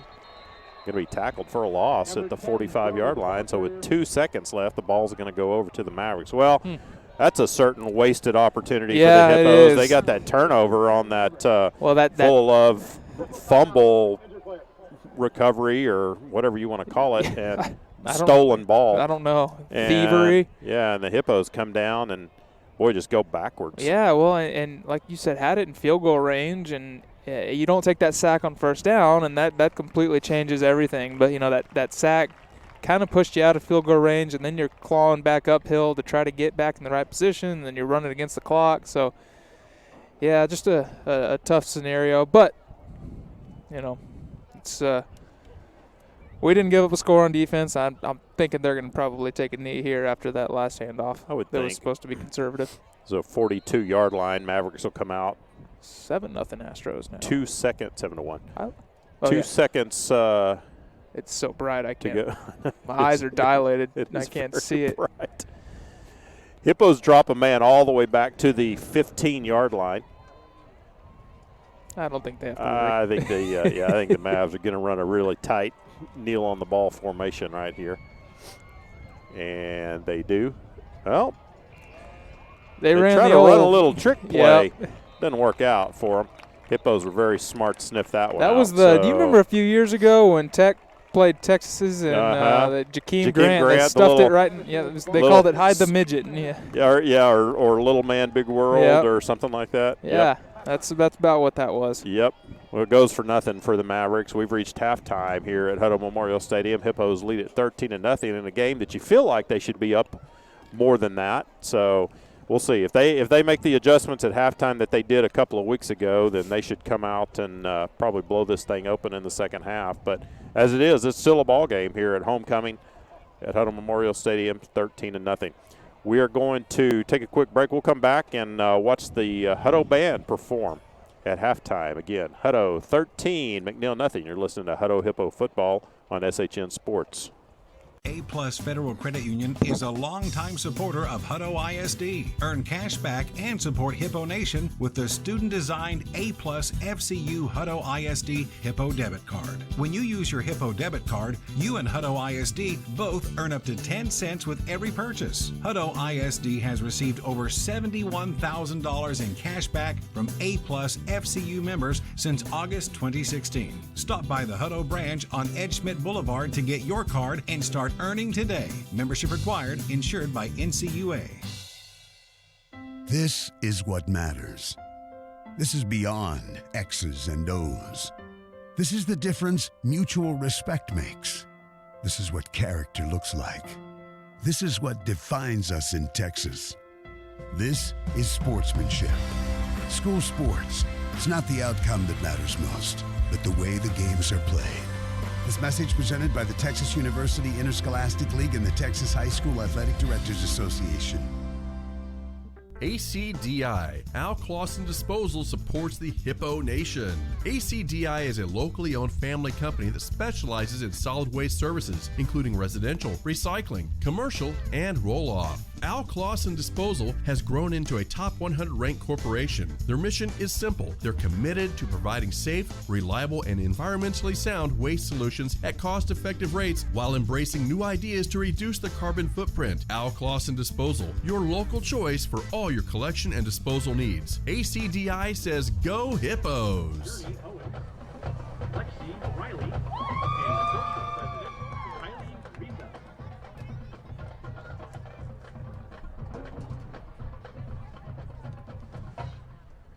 This week's Spirit Stepper of the Week is Caitlin Thibodeau. And this week's High Stepper of the Week is Alex Morrison. The High Steppers would like to dedicate this performance to our parents. We are so appreciative of all of your support. Please enjoy this exciting streamer jazz routine to Bad Guy.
Steppers are under the direction of Brooke Solomon.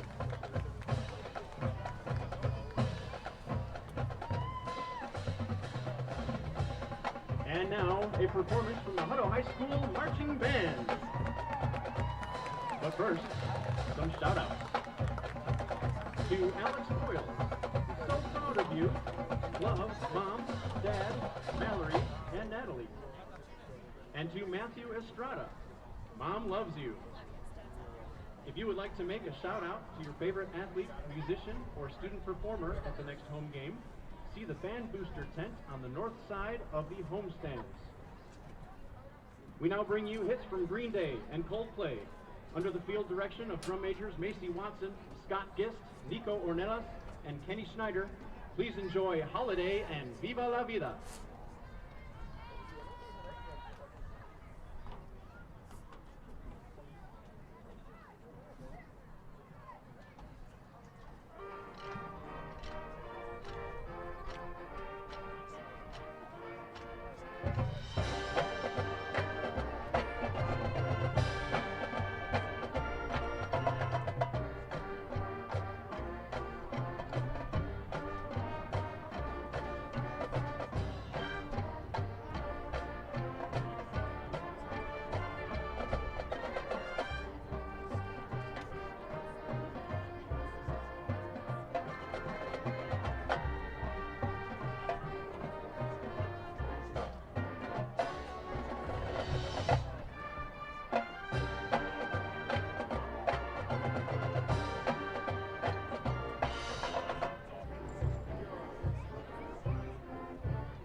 take it back now to the 1960s when rock and roll grew familiar to American TV and radio studios.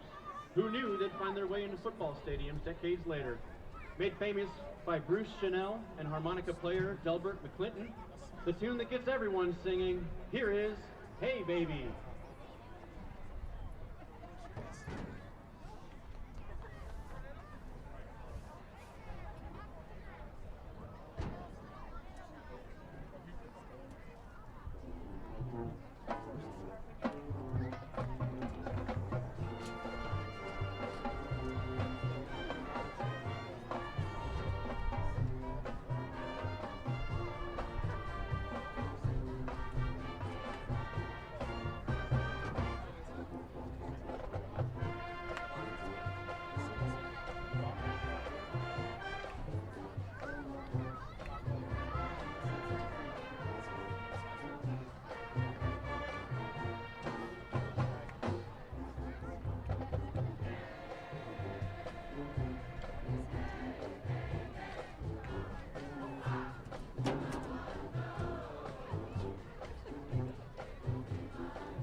The Hutto High School Student Council would like to proudly present the 2020 Homecoming Court.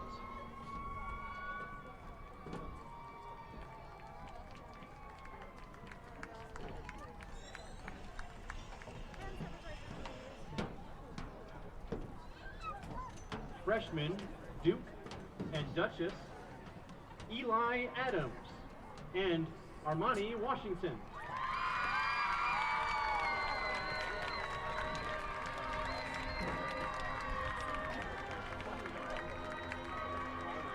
Sophomore Duke and Duchess, Stone Gist, and Grace Bender.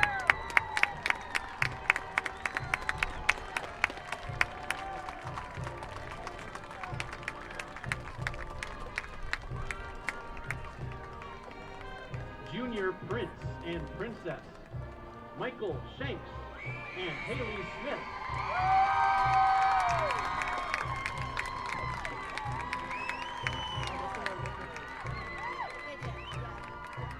Homecoming Queen top nominees: Madeline Alvarez, Isabel Herod, Benny Wynn, and Emily West.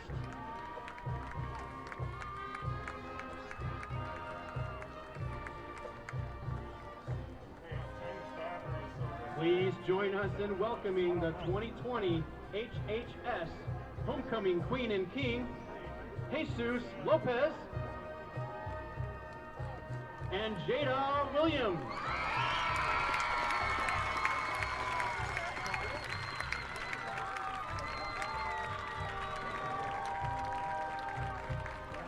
Please give our court one last round of applause.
your Hutto High School fight song.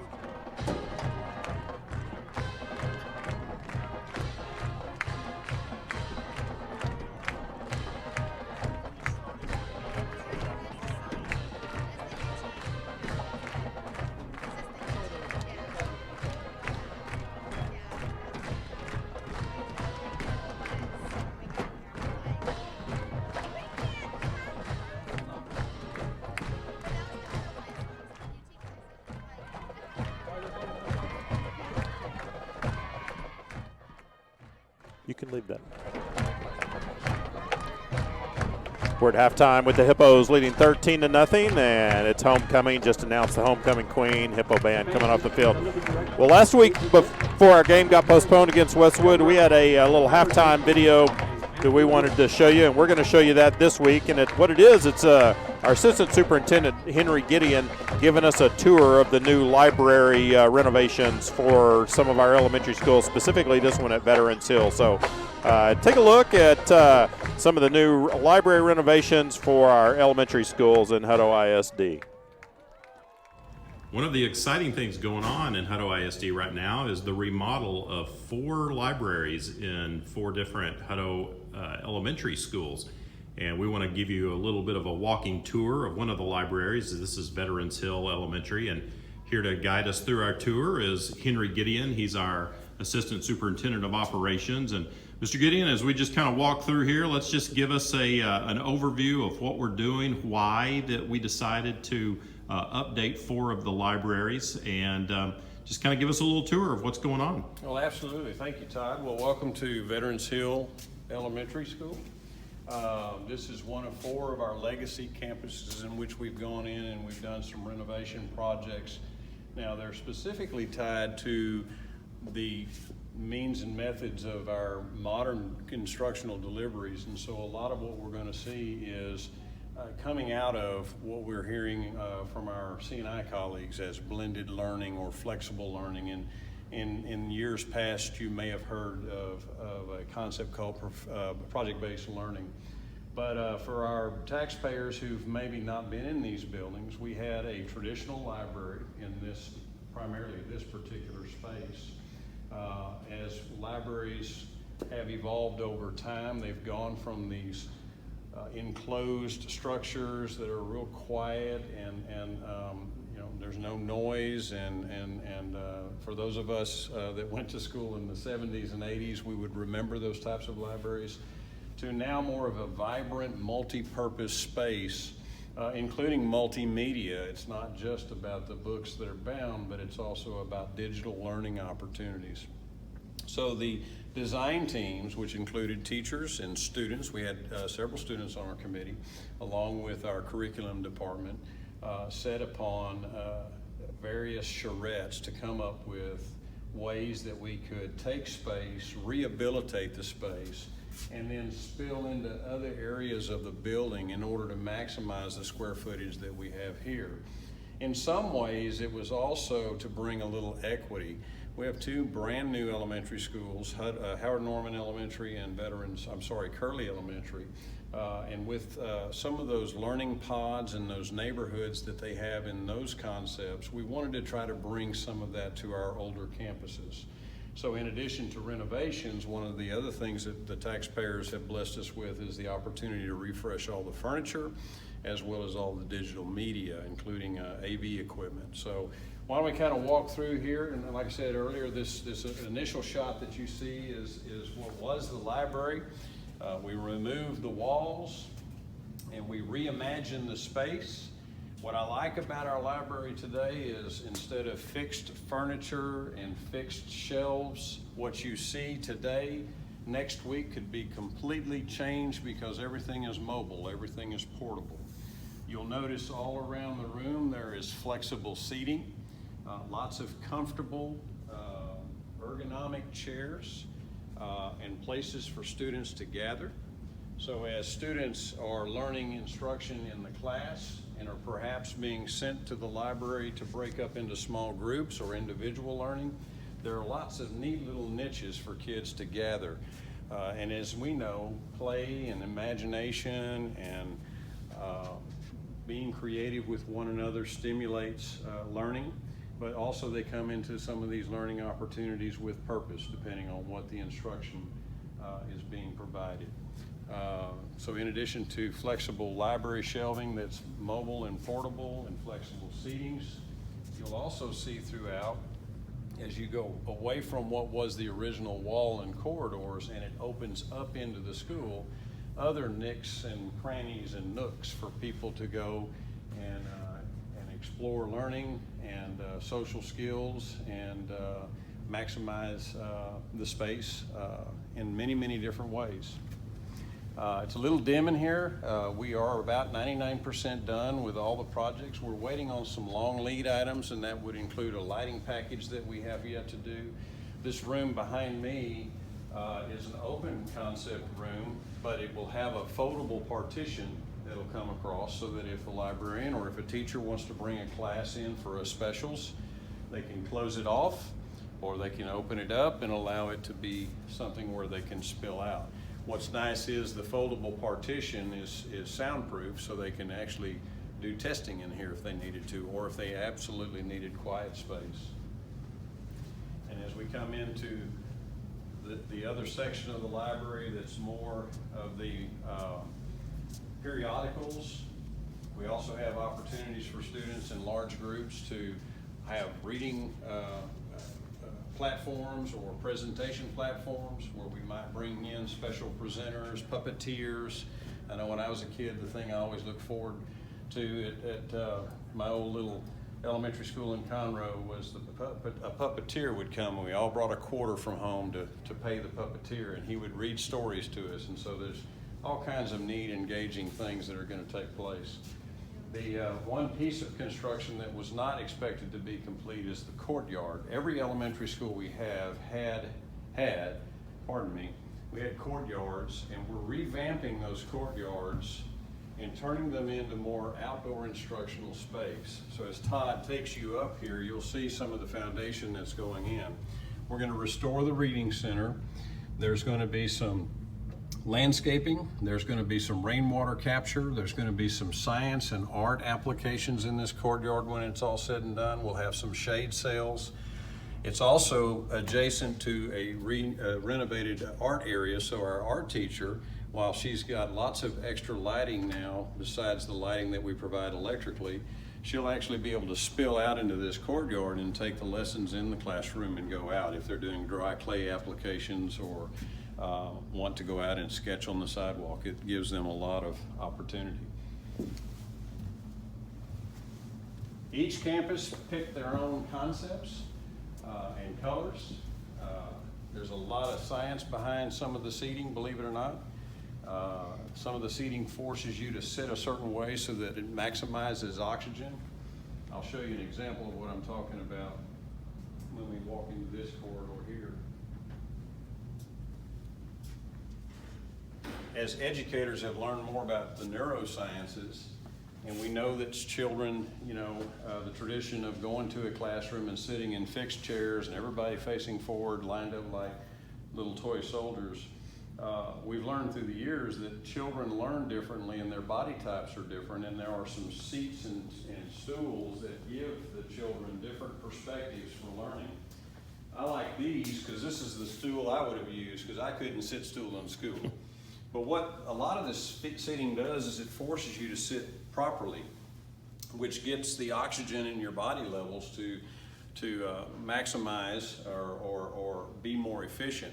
Because what happens sometimes is when we lounge around and we get real relaxed, then we become lethargic. But in order to sit on some of this fun furniture, you have to sit with the correct posture.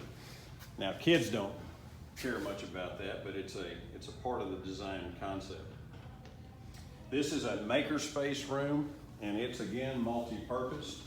There are some small crevices, if you will, in the sheetrock with these different fur downs that the architects came up with, or they can do large group lessons.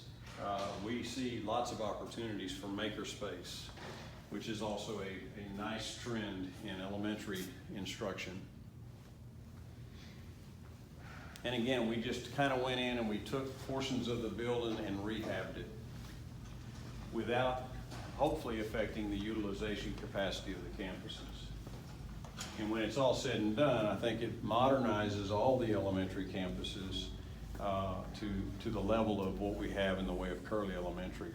Here's another large space. Right now, due to COVID, we're doing a lot of social distancing, so we're maximizing some of this space as spillover space so the children can have opportunity to social distance while at the same time receive instruction. So what you see in the way it's set up today, under normal circumstances, may look very, very different.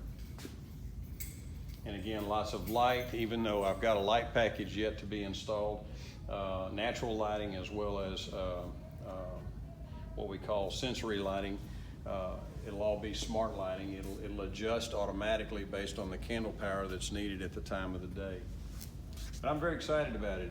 Brandon Cardwell, our Director of Facilities and Construction, Tim Kuntz with VLK, our architect, Baird Williams, our general contractor, get a lot of the credit for taking the dreams that the children and the staff came up with on paper, and today you see it three-dimensionally. And we did it economically. I think we're going to, I can't say officially, but we're going to see about a $500,000 savings when it's all said and done from all the projects.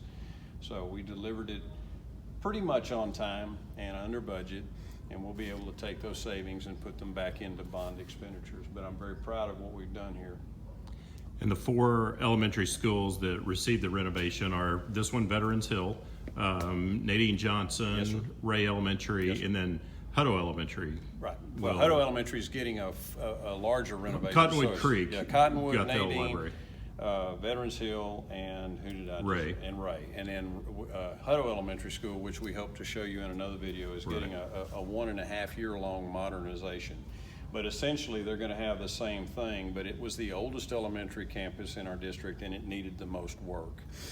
It was in good shape, but it just didn't meet the modern delivery of our instruction, and we needed to get a little bit more breathing space out there because it was only built for about 700 kids, whereas our modern elementaries are built for 800 to 850. So we wanted to balance all of our elementary campuses.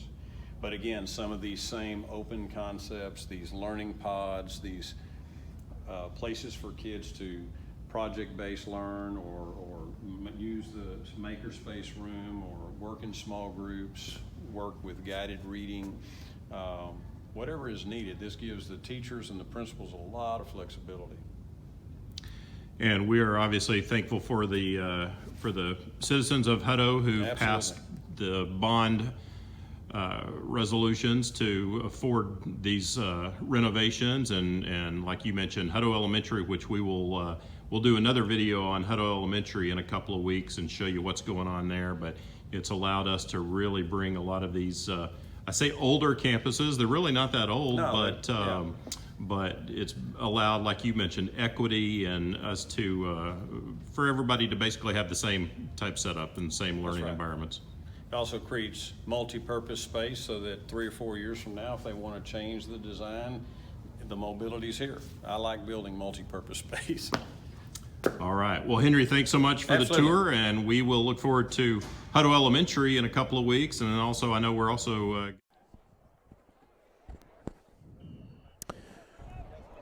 Well, that was Henry Gideon giving us a tour of the Veterans Hill Elementary library renovations. And, of course, as he mentioned, that applies to about 3 other elementary schools. So we appreciate the community support with their bond dollars, and just really excited about some of the changes to some of our schools. Well, we are almost ready for the second half. Ryan, you had some stats, some halftime stats, I believe, and they were very one-sided. Yeah, they were. Well, first of all, a little bit better first half for us than the first two first halves we've seen this season. We had 199 yards. McNeil, 21. Yeah. And the majority of those 21 yards came on that last drive right before they fumbled, or whatever you want to call that takeaway that we had. They averaged 1 yard per play, which is not not very productive. a recipe for success. They were 4 of 8 passing the ball, which is kind of right on par with what they've been all season. We were 13 of 31. You know that we've talked about it a lot with the guys in new positions and a lot of new faces at receiver and a new quarterbacks coach and maybe a slightly different system. It's going to take a while for those guys to get that communication down, and that's something that I think we're really still seeing that they're having a hard time with Grayson and some of those receivers. Is Grayson thinks they're running one route and they think they're running another, and Brad touched on it a lot. It takes just one miscommunication, one misstep. One guy thinks he's running long and the other and Grayson thinks he's coming short, or vice versa, whatever it is. And so if we can get that cleaned up, I think we'll be in really good shape moving forward. Well, if you're the McNeil Mavericks, you actually have to feel good about the fact that you're only down 13-0. You get the ball here to start the second half, and, things can change quickly in football. Kickoff is going to be caught and backing out of bounds at about the 19-yard line, I guess. It's probably one of those where he's better off to fair catch that and we've seen a get couple it at the of those. 25, but McNeil will start it at their own 19, I believe. It's going to be their worst field position of the night. So I think it's important, obviously the first half completely dominated by Hutto, as you mentioned, 199 yards offense, 21 yards for McNeil. And I think it's important for the Hippo defense to come out after halftime and continue to establish their dominance. I guess he did fair catch that because they are going to mark it at the 25. Oh, that's a good point. He caught it inside the 25. So he didn't take a knee. He fair caught it. They need to continue to establish their dominance on defense and then really never give this Maverick team a feel that they're back in the game. Right. So 1st and 10 for McNeil at the 25-yard line. Put a man in motion going from right to left. Fake the handoff. Ball's on the ground, and the Hippos have it. So that's one way to do it. The second half right there. Boy, they had three guys going in three different positions or directions, and I'm not sure who thought they were going to have the ball, but tried a little misdirection stuff. I think they intended to hand off to number 5, Caleb Cooper, but the ball was on the ground, and Bryce right in front of you, I think. No, you're down at this other end now. And we tried new batteries for Bryce, thinking that would help. I think it's the magic 32-yard line is the trick. Got to find that. There you go. You found it. Yeah, I was sitting there wondering if he fair caught it on their side, and they ran their first play on this hash mark, which kind of was weird, but worked out good for us. We're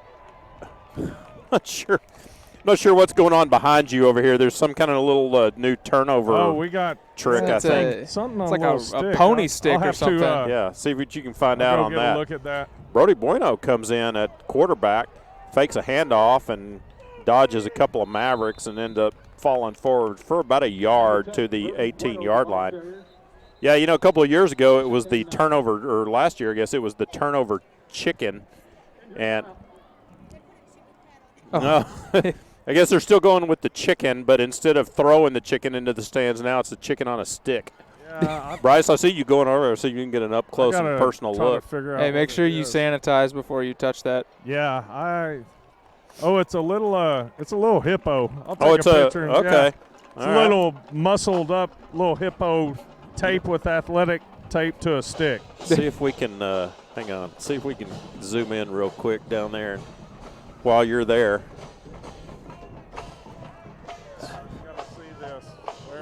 All right. Interesting. So I guess whatever they do, they then run that over to the student section. Well, they don't throw it in there though.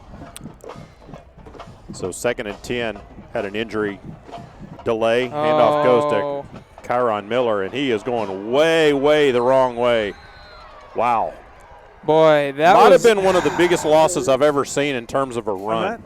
For a power back, that's not where you want to go. Well, and we've talked about it. He doesn't really hit the hole very hard. He's very hesitant, very patient, and often likes to bounce it outside when sometimes Hippos you just had the ball up in there. Had the ball at the 18-yard line. Now they're going to scrimmage from the 36.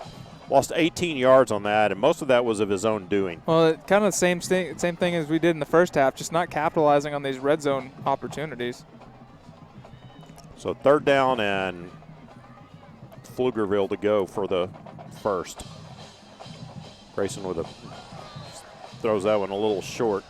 Intended for Sean Davis at the 25. Tell you, Sean had some running room if he had hit him. He had a good little 10-yard dig route. They were going to put the Hippos in probably pretty good field goal position, and instead Grayson kind of short-armed it and got to punt this one away. So that's twice now that we've had a turnover and been in the red zone and not gotten any points out of that.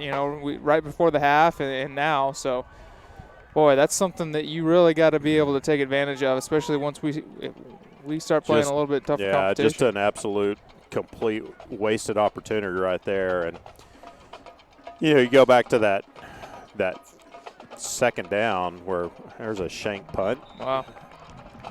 That just all went completely might as well south. should have gone for that. I'm telling you, that just all went really bad for the Hippos. We lost yardage. McNeil actually comes out ahead on that deal. They gained a first down out of that. Sure did. That's just a You go back to that second. If you're Kyron Miller, not to pick on Kyron because obviously he's been fantastic, but at some point when you're losing ground, you just got to go down. Exactly. Put them in a hole, and now the Hippos, after the punt, McNeil's going to take it at the 30-yard line. So they started their last possession at the 25, and now they're going to start this one at the 30. So they gained a net at 5 yards out of that deal. Handoff going right side to Caleb Cooper, and he's tracked down quickly from behind by Braylon Sugg, and another loss. Defenses are shining right now for both squads, I guess. Well, I think we're starting to get a lot more glimpses of last year's Hutto defense and really starting to turn on what looks like, these guys are figuring out from the outside linebacker position. Braylon, Landon, and the guys inside are really clogging up some lanes and doing a really good job there. Collins swings a pass, and that ball's almost picked off. Wow, jumping in front of that was Jose Pena over there.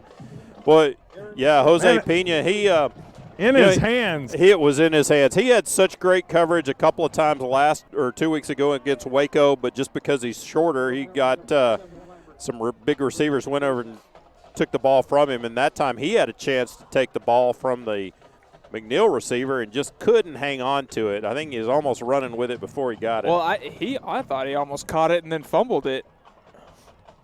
Never quite could corral it. So third down and long for the Mavericks. Pass over the middle, and that one's intercepted by Jay Lambert after the deflection. Returning it to the 35, kicks it back outside. Watch the blindside blocks, yep. There comes a flag from the backside.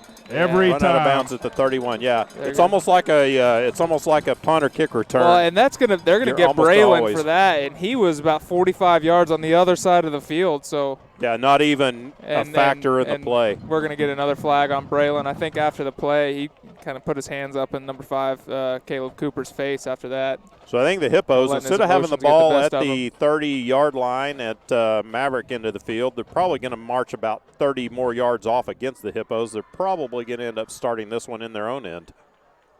Let's see. Yeah, the interception returned to the 30, but like you said, there's going to be a block in the back.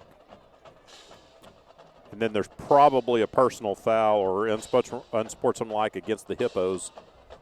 The officials over here are talking to we might Hutto. get some offsetting penalties, but after the play, I think whatever the penalty that was called on Braylon during the play, I think it kind of kept escalating afterwards, and maybe there were some words exchanged, and all I saw was, well, let's find out. Yeah, there's a blindside block like you called. Wow. Okay. So must have been something said because there was nothing physical on his part. So yeah, no, that's. So they the two penalties negate each other, and Hippos will take over at the 30-yard line. So a while ago they had it at the 18-yard line, couldn't do anything with it. You got to come away with points on this one. If you're the Hutto offense, you can't have two consecutive possessions in this kind of territory. Snap back to Grayson, fakes a handoff, throws over the middle, and throws it into the ground. Intended for Damian Jones. Yeah, and again, low, but, boy, at some point, as a receiver, you got to start reeling in the passes that are not perfect, too. It's a two-way street, so you got to help out your quarterback. So second out and 10 for the Hippos at the 30-yard line. 9:35 to go in the third quarter. Hutto leads at 13-0. Feels like it should be a lot more. Hand off to Kyron Miller up the middle. better job there of hitting the hole and going straight up the middle forward. that time. Yeah, I think he probably got a talking to. I was going to say, somebody might have mentioned that to him over on the sidelines. Well, we've also got a couple bigger boys in there on the offensive line here in the second half. Good point. Got a couple of guys back. Third down, 6 yards needed. Hand off to Miller. This time kicks it outside. He's at the 20, cuts back inside to the 15, and tackled inside the 10 at the 9. Nice run. Started outside. That time it started instead of starting inside and kicking it out, he went out and cut it back inside. First and 10, first and goal, actually. Hippos trying to go quickly with tempo. Grayson throwing a pass. Right corner going up and trying to grab it is number 17, Damian Jones. Good coverage by the Mavericks. Yeah, it was. And, it looked like a similar pass to our first touchdown where Sean went over the top of the defender and caught the ball. And the last 2 times that we've tried that, both with Gary Choice and now with Damian Jones, we've not come up with the ball. Both times, I mean, decent coverage for a guy with his back turned as well. Good timing to not. Tyler Zaccardi with he's had some pretty good coverage for the Mavericks tonight. Second down and goal at the 9-yard line. Handoff goes to Chiron. This time, good job by the Mavericks. Number 33, Ahmed Ben Mira, to bring him down. No gain at the 9. So third down and goal from the 9. Again, got to come away with points. You got to do something, and just not a lot going across the middle when we're getting in the red zone. It just seems like we're going for these fade routes every time. Let's see what we draw up here. Stack 2 receivers right and 2 left. Fake the handoff. No, they hand it off to Chiron. Pushing forward, still pushing all the way down to the 1. Interesting situation here. Do you go for this? They're going to mark it closer to the 2. You got a 4th and goal. I think you go for it. I think it's closer to the 2 than the 1. I think the way your defense has played, you probably go ahead and see if you can punch this in. Yeah, you don't figure that they're going to go on a 98-yard drive if we don't score here. What do you call here, Bryce? I think you're going to see Gary Choice. Interesting formation there. I think you got to put. They're going to run a little flood left. Oh, he's wide open. Yeah. And caught. Nice. Touchdown, Jay Lambert. I had to wait and see because I had a defender between me and the ball. But, yeah, nice play.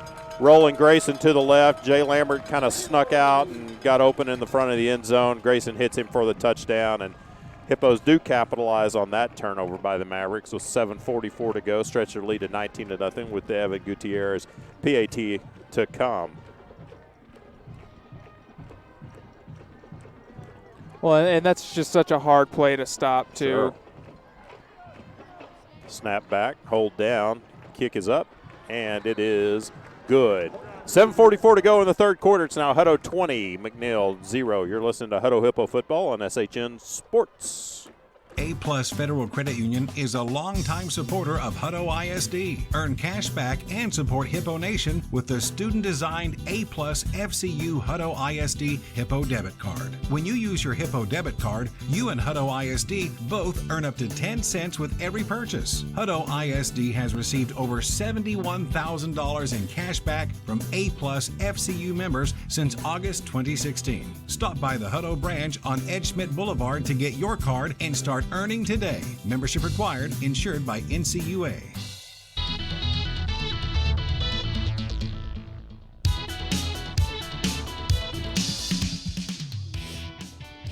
Welcome back to Hutto Memorial Stadium. Hippos capitalize on that turnover by McNeil, and Grayson Doggett with the little 2-yard touchdown pass to Jay Lambert on 4th down, 4th and goal at the 2-yard line. Hippos stretch their lead to 20-0, and I think that one, going for that on 4th and goal from the 2 was just as much a statement about your defense as anything, right? I think so. Well, and just finally capitalizing on something, too. It's another good kick. Yeah, fair caught at the 24, so they'll mark it at the 25. Eduardo's kind of found the sweet spot on those. Yeah, seems to have. Yeah, going back to what you – getting that ball really high now, and even with the wind, that was a good kick. Yeah, I mean, that's it's funny how kickoffs have really changed, and now the goal is to kick that ball high and get some hang time and force those guys to make a fair catch. Yeah, that's something we never thought of back in the day. You just kicked it as far as you could and sure, see what they could do with it. Barefooted kickers like yourself. Collins throwing a pass complete across the 35 out to the 37-yard line. Well set up play there. Number 8, Jonathan Samaru. That might be their biggest play of the night. Yeah, They've had success there because we're bringing those backers and just leaving a big void in the middle if he has time to get off. Right. Well, and they've been throwing that swing pass, and so we're biting on that too. And then they slip another guy out into throw that slant route out there, and he's usually wide open with, like you said, no linebackers there to help. 1st and 10 at the 37 for the Mavericks. Collins swinging a pass out right side, and good job by the Mavericks to gain some yardage out of that one. Big hit by Brody Bueno over on the sidelines. Pass was complete to number 19, Joseph Patterson. Pickup of 4, second down at 6. 7:10 to go in the third quarter. Hutto leads it 20-0. Well, and you got to be careful here if you're the Hippos. Don't get complacent. Don't let them go on a drive and get some rhythm. You kind of feel like they're starting to maybe get some confidence. That's 2 completions in a row and starting to get some rhythm going. You got to maybe try to push them back here. Yeah, you've dominated this game defensively, and got to keep your foot on the gas. Blitz look by the Hippos.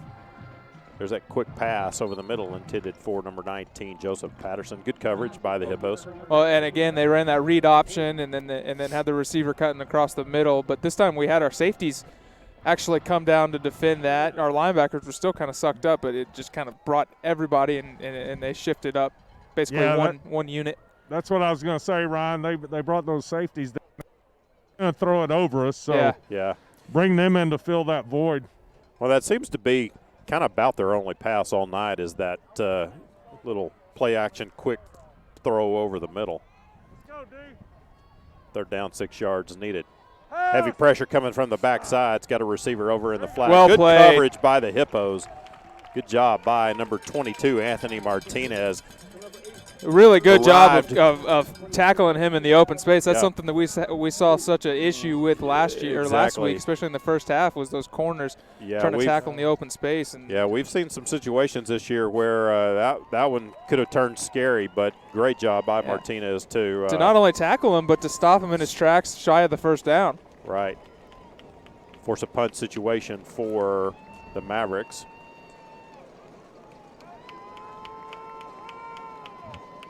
Again, watch the fake. Yep. Ball on the ground. He gets it away. There's a shank on their side. So it should be good field position for the Hippos with 6:18 to go in the third quarter, leading 20-0. And so if you can get an offensive drive here and come away with some points, might go ahead and put it away. Yeah, you could pretty much shoot. Even if you don't, and you just milk a few minutes off of the clock, I think. Yeah, I think at this point, though, you really want to see this offense start. Yeah, no, I think it's more of a momentum sparking thing for our offense than it is putting the game away at this point. So 1st and 10 for Hutto at their own 40-yard line. Kyron Miller in the backfield along with Grayson Doggett. Spread 2 receivers, wide gap over on that left side. Grayson with a straight drop. Now he's flushed out, scrambling to his left, and go down, Grayson. Goes down for a loss of a yard back to the 39.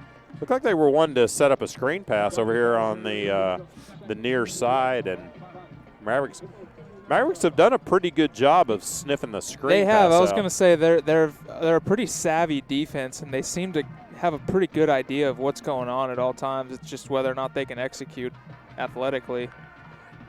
2nd down and 11. Hand off to Miller going left side across the 40. Tripped up at about the 44-yard line. Well, shoot, if he's going to bounce it outside every time, you might as well just start him off going that way and run those sweeps. So 3rd down, 7 needed for the Hippos. Handoff goes to Miller up the middle. Pushing forward, going to be short of the 1st down by about a yard. Needed midfield, got the 49. Do you dare go for this? I think there's no question you go for this. Yeah. This is a message. This is a statement right here. Hey, Offensive line. But your running back just threw his shoe off the field. I don't know if that's good. That's interesting. Well, he's going to run with – nope, Grayson's going to keep it, and I think he's going to be stopped short. Right at midfield. Tell you, the far official comes in right at midfield. We'll see where the spot is. I don't think there's any way that they're going to give him this first down. Wow. I tell you, the nose of the ball is almost touching. It's on midfield. They're going to give him the first. Tell you, the FAR official came and adjusted the spot. That is wow. Look, we didn't have a better angle than the official did, but it sure looked like he was almost a yard short of the first down. Well, yeah. Those are the types of plays where Grayson you with probably the power running there, Bryce. Yeah, you'd probably rather have Brody in for those types of plays. Yeah, I think they were trying to run too fast to get Brody in there. Well, and that's where you got to start putting Brody in and let him throw a few passes here and there just to give the illusion of him being able to throw. Yeah. Well, he's in now, I believe. No. Yeah, he is.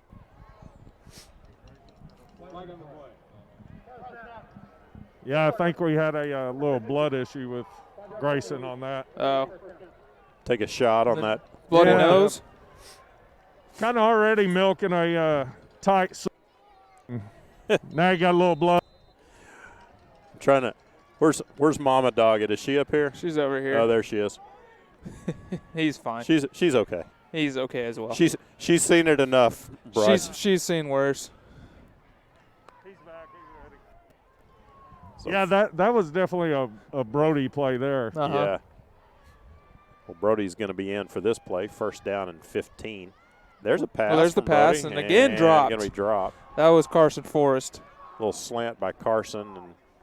And boy, just no help from the receivers tonight. And like we talked about, we saw that in the first half 2 weeks ago, and then kind of a spark got flipped. And one guy that's been really quiet, other than his first touchdown, is Sean Davis. We have not targeted him tonight. To him. Yeah. Grayson's back in. Second down and 15 for the Hippos. 3:59 to go in the third quarter, leading 20-0. I'd like to see him. There's still a little bit of breeze here. I'd like to take advantage of this Give it a shot. breeze at your back. Put a man in motion. Run a little jet sweep. Good block. Gary Choice at the 45 and brought down at the 48. That one's going to – actually, they'll probably decline this penalty, set up a third and long for the Hippos. Yeah, we're going to get a hold on the backside. Once again, probably where it didn't really help. Well, they're going to take I'm the with penalty. you. I think they I'm not they sure should why you decline wouldn't. that. Yeah. I think I'd rather have I think I'd rather have third and 12 well, than I second don't know, and second and 25. Yeah, but you got second and that with some weapons out there. Yeah, but weapons that haven't really been utilized tonight.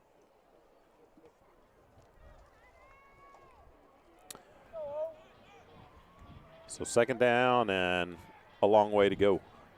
Tight coverage over here on this near side. Watch out. Oh, Grayson just gets blind side buried at the 27-yard line.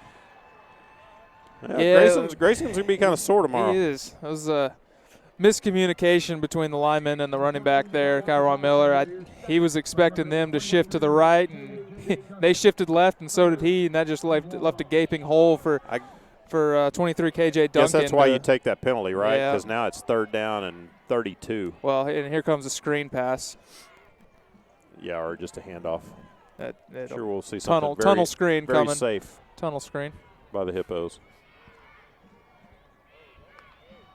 Snap back. Oh, a Grayson. quarterback draw.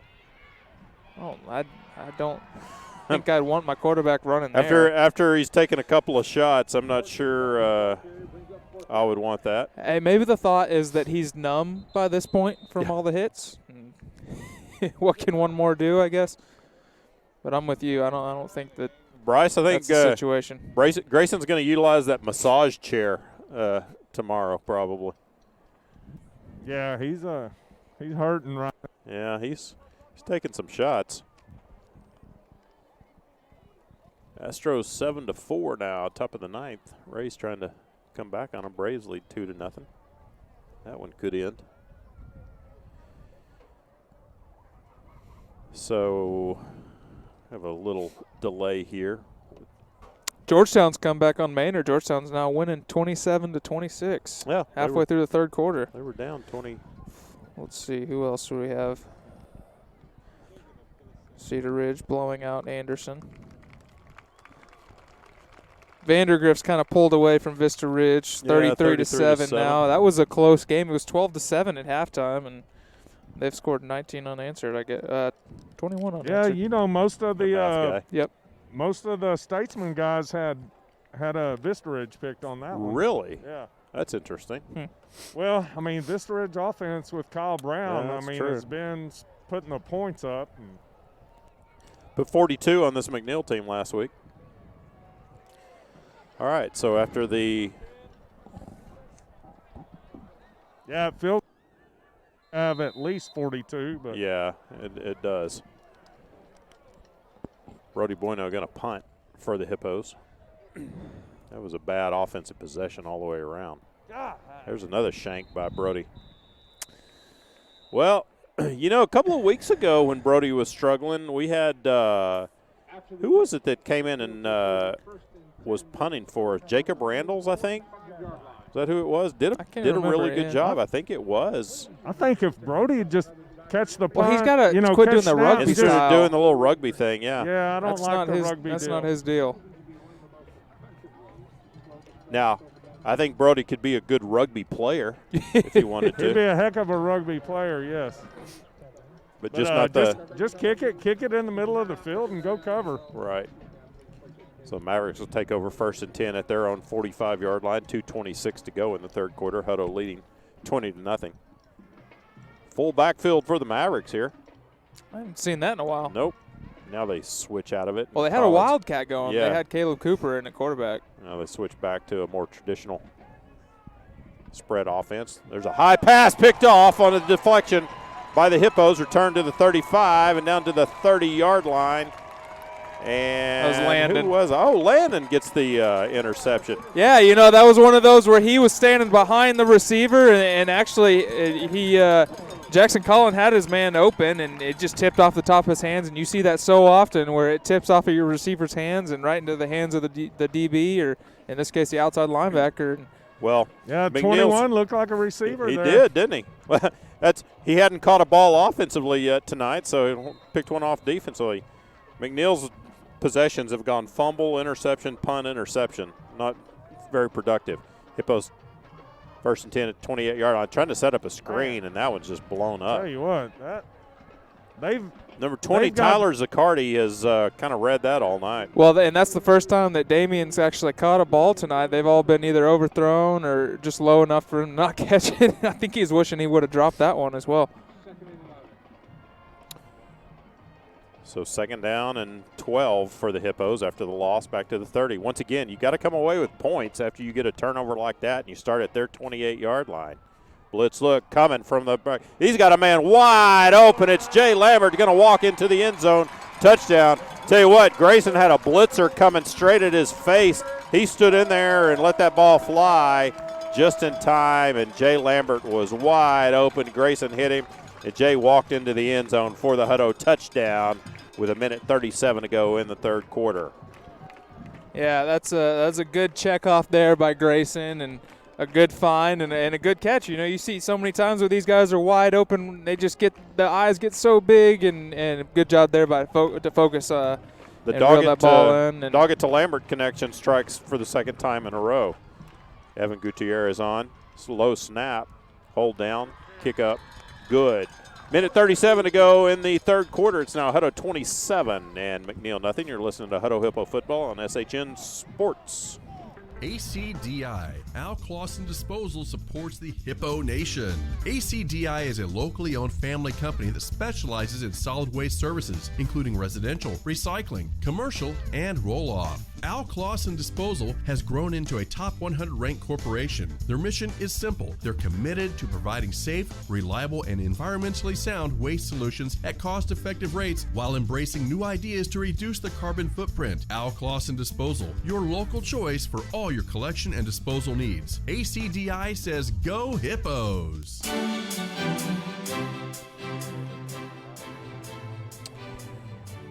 For the 2nd time in the second half, Grayson Doggett connects with Jay Lambert for a Hippo touchdown, stretches the lead to 27-0 with 1:37 to go in the third quarter. And tell you, like I said, Grayson, he had a blitzer coming and stood in there as long as he could and got rid of it.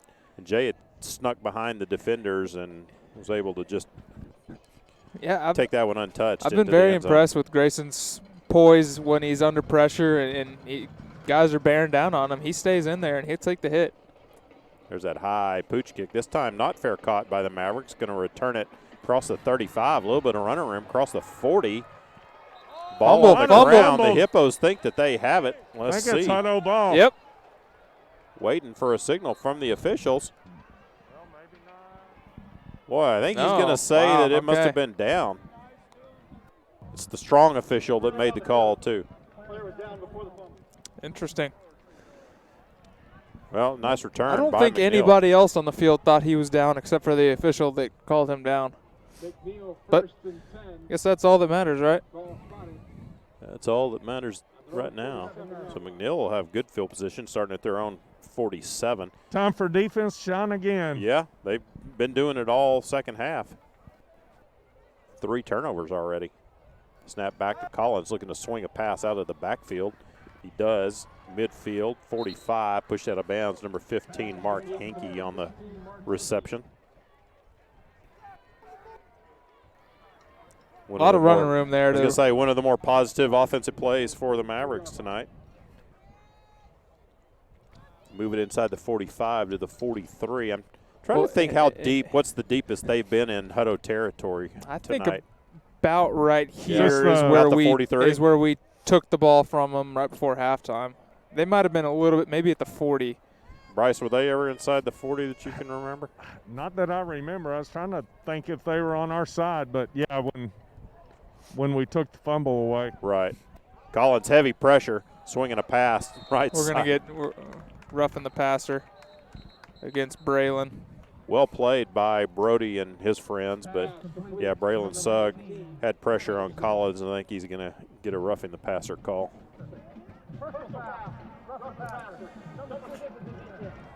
Braylon's like, man, it's the first time I've had a chance to really do that. And well, I didn't do my patented body slam on him. When you live in the backfield, you're bound to get a couple of those. Well, no question, this is now the best field position that the Mavericks have had all night. And if you're the Hutto defense, you know, right now you have your eyes set on a shutout. You want to try to preserve that. And that. unfortunately, the yards have all come from a penalty and from a kickoff return. 1st and 10 at the 28, trying to swing a pass right side. It's got some running room. Inside the 20, brought down at the 19-yard line. We've got just some Number 19, major Joseph Patterson. Major holding going on with Joseph Pena out there as he's trying to make the tackle. He's getting tackled right in front of that line judge, and nothing. Our coaches were definitely letting them know, and to no avail. Yeah, once again, they're the only ones that matter. 1st and 10, ball inside the 20 at the 18. I want to see that Hippo defense come away with the stop again. Almost picked off. Jumping in front of that one was that Pena? Yep. Yeah.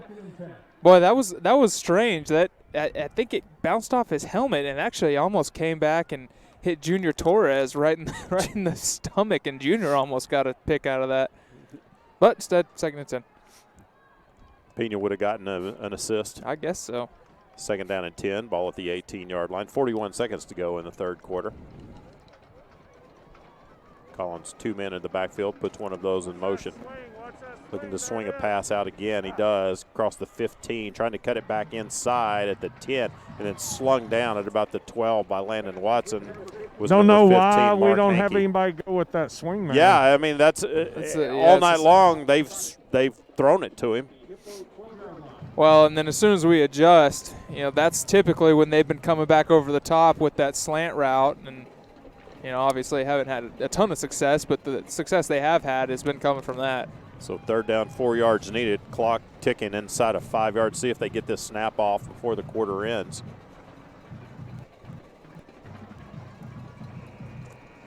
They did just in time. Collins fakes a handoff, keeps it.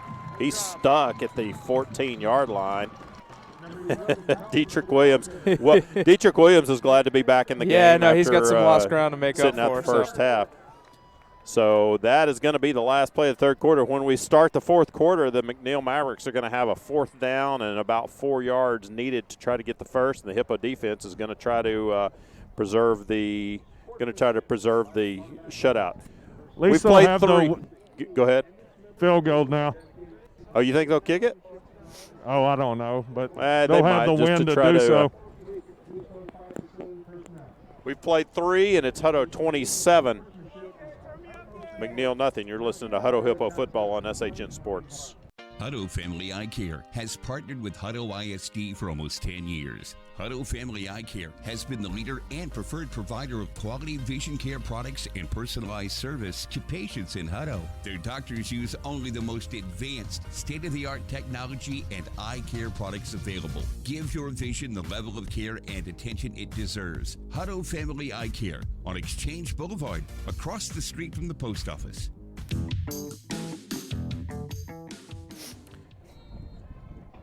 So get set to start the fourth quarter. Hippos leading 27-0, and we'll see, Bryce, if I would have to imagine they're going to go for they're going this. to kick the field goal, or and the only reason to kick the field goal would be just so you're avoiding the shutout. Just to break the egg. Right. Yeah, that would be But about no, it. They are going to go for it. So Hippo defense, crowd on their feet.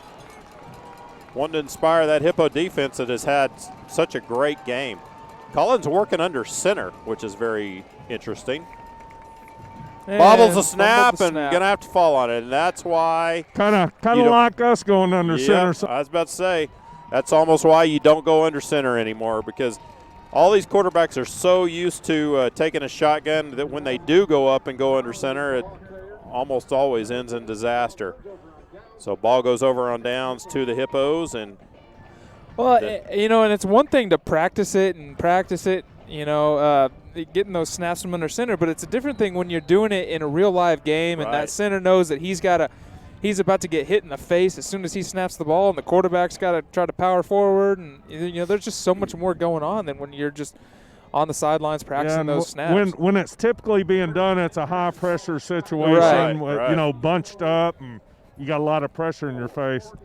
I'm just curious what their play call was going to be there, because they had a 4th and like 6. 4th and 6 and a 3-man backfield.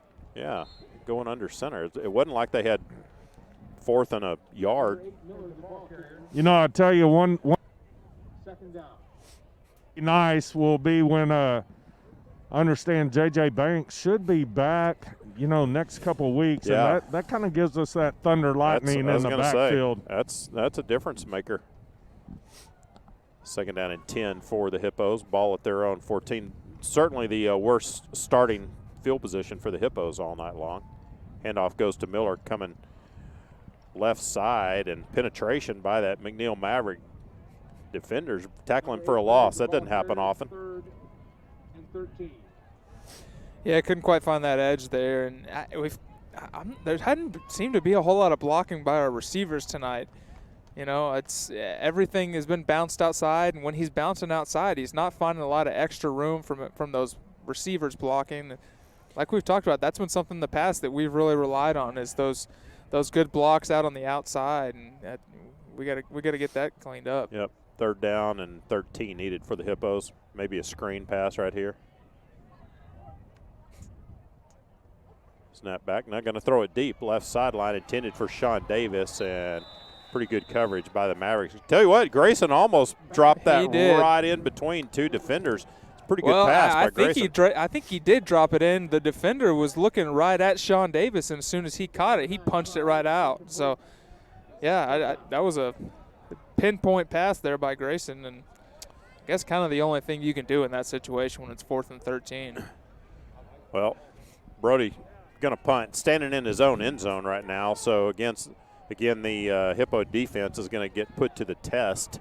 Hippo's trying to get a man onto the field here late. Well, and not in a huge hurry either. With 3 seconds now on the play clock, we're going to take timeout. Hippos, well, I'll just take the penalty.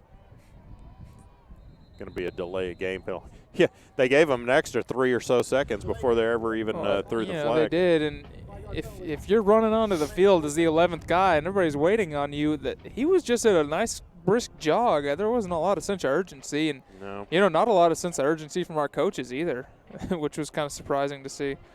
But I'm guessing he'll hear about that one when he gets back to the sidelines.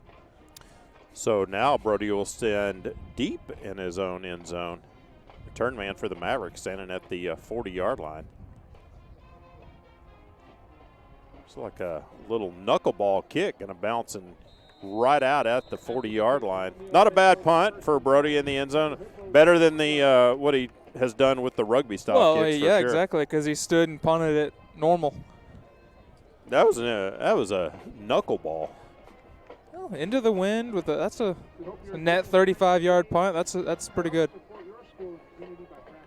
Well, it doesn't work very good into the wind, but Yeah. it was moving around. Yeah. Certainly the best field position for the Mavericks now at the starting at their or at the Hippo 40-yard line. Trying to look. McNeil's had 1, 2, I believe 5 turnovers that the Hippos have come away with. 1, 2, 3, 4, 5, 6 if you count turnover on downs. Pass intended for receiver. No, you can't throw a flag. That was uncatchable.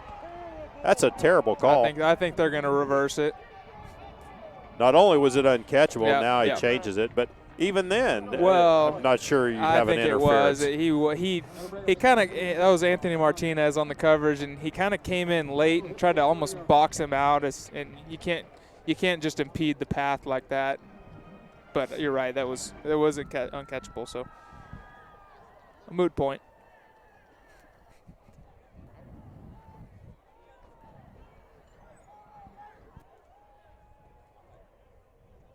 So second down and 10 yards needed. Ball at the 40-yard line. 10:20 to go in the ballgame. Hippos owning this one 27-0 and going to have a false start Motion. against the Mavericks.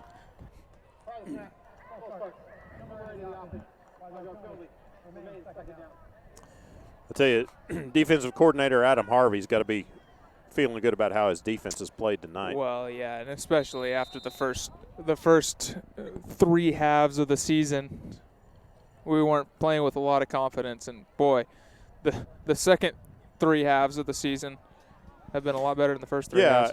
And I don't know if as you or Bryce mentioned it earlier. I mean, it could have been a little bit of a blessing in disguise. Oh, heavy pressure coming from the backside. Collins gets it away and going to be tackled at about the 37-yard line. But, oh, my goodness. Collins had, was it Braylon Sugg coming from the backside? Wow. I was fearing for Collins' life right there. I'm glad he got that out. Ended up picking up a couple It of was yards. actually, I couldn't tell who ended up catching that. Was that Jarvis Anderson out there? And he actually turned nothing into a little bit of something and gave him third and manageable. Collins survived, which is probably the best part of all of that. 3rd down and 7, ball at the 37-yard line, put a man in motion. He turned upfield a little too fast, and they called him for it.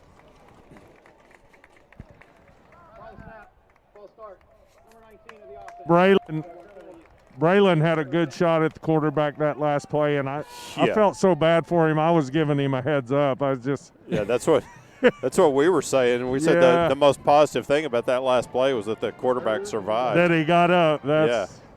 You just hate to see that blind side, but it was clean. Yeah, he was coming hard.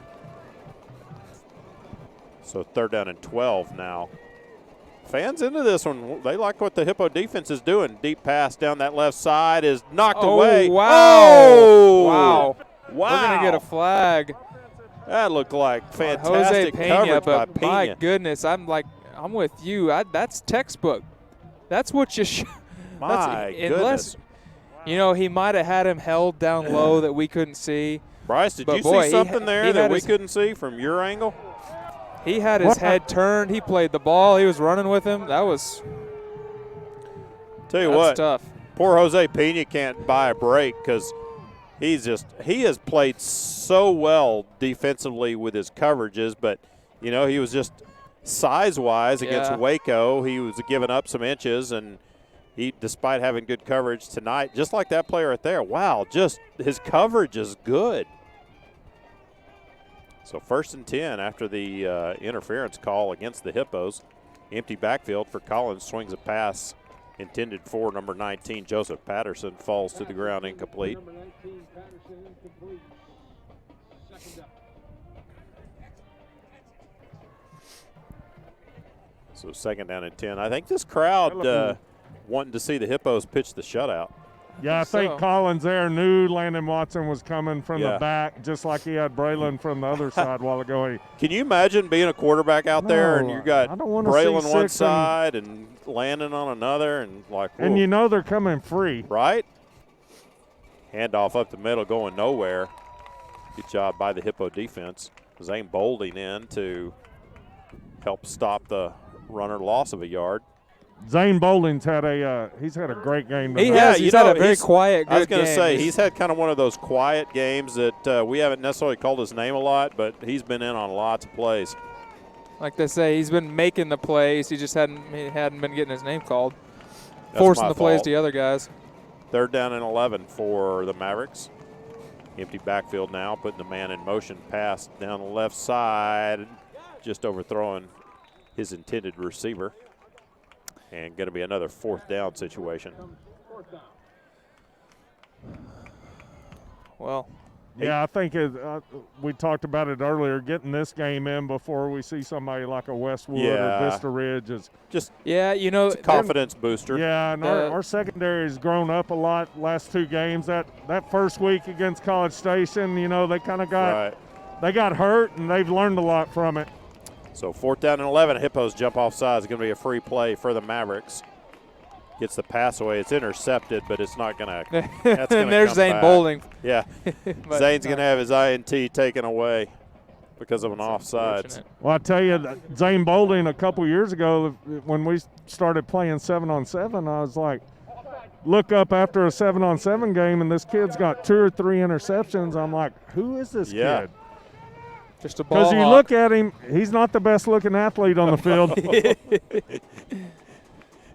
He's a pretty cool looking dude off the field, though. He's got the long hair. He does. Always has shades. the bandana on and shades, but he plays a cool cat on the field. Yeah. He's I'd take a team full of Zane Boldings for sure. So 4th down and now make it 7 yards needed. Heavy pressure, and there's an interception by the Hippos. I don't know where that was going. I think he got hit as he I think right as he got hit, a ball just kind of went. Joseph Teagle comes up with the interception. Well, and that's one of those, obviously, it doesn't matter, and you want him to intercept that. But if that's a close game, you knock it down. Probably drop that, gain 10 yards. Well, I'll tell you what, I think that's 6 turnovers now for the Hippo defense tonight, and that doesn't hurt your average turnovers per game. Yeah, that's a good way to pad the stats. Yeah, even if the shutout. If you had 0 turnovers coming into this game, you're now averaging 2 turnovers a game as a defense. That is excellent math. Thanks. You've taught me well. Screen pass. Gary Choice has the 20-yard line and slung out of bounds at about the 23. A little unnecessary roughness there. Probably not necessary. Yeah, kind of surprised we didn't see a flag there, especially this late in the game. A lot of times you'll see those flags come out just to make sure you keep everything under control. Yeah, he was it was the continuation after. That's what did it. Rolled into one of our coaches. I couldn't tell who that was. Came up hobbling a little bit. Just glad he didn't get Tim Walter down there, our photographer. Sean Davis takes that little swing pass up to the 34-yard line. 1st down for the Hippos. Sean's first reception in a while. Yeah, like I said, he's been pretty quiet before. Besides that touchdown. 1st and 10 for the Hippos at the 34. Going quickly. Hand off to Kyron Miller. Lots of running room. Cross midfield to the 40, to the 35. Hold on to that ball. There we go. All the way inside the 30. Big fella got some speed going that time. Got some speed, but I don't know if Chiron knows what to do when it's a wide open field and he didn't have anybody to run over. Confused, and tell you what, one thing he does need to work on though is putting that ball away. He starts getting pretty loosey-goosey with that. He almost doesn't look like he knows how to open. No, if he didn't have anybody to run over. Taking that one all the way down to near the 20-yard line. That was number 24, Dejon Higgins, first time we've called his name tonight. Yeah, I think he's been in a couple times, and every time he's been in, we've swung it elsewhere. Look at that final score on the board. Astros 7, Rays 4. That one's going to Game 7. Who would have thought? Wow. Pressure on the Rays, I would say now. So Hippos took this possession at their own 18-yard line. They've taken it all the way down to the Maverick 21. 7:32 to go in the game. This one well in hand. Hippos leading 27-0. You'd like to cap this off with a nice drive after the 6th turnover of the night that your defense caused.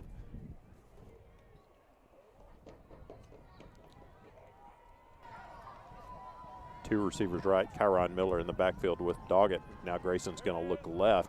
And he's got a man wide open, Gary Choice in the left corner of the end zone for the touchdown.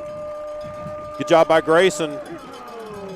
Let Gary break open, and Grayson just hit him in stride for the touchdown with 7:07 to go.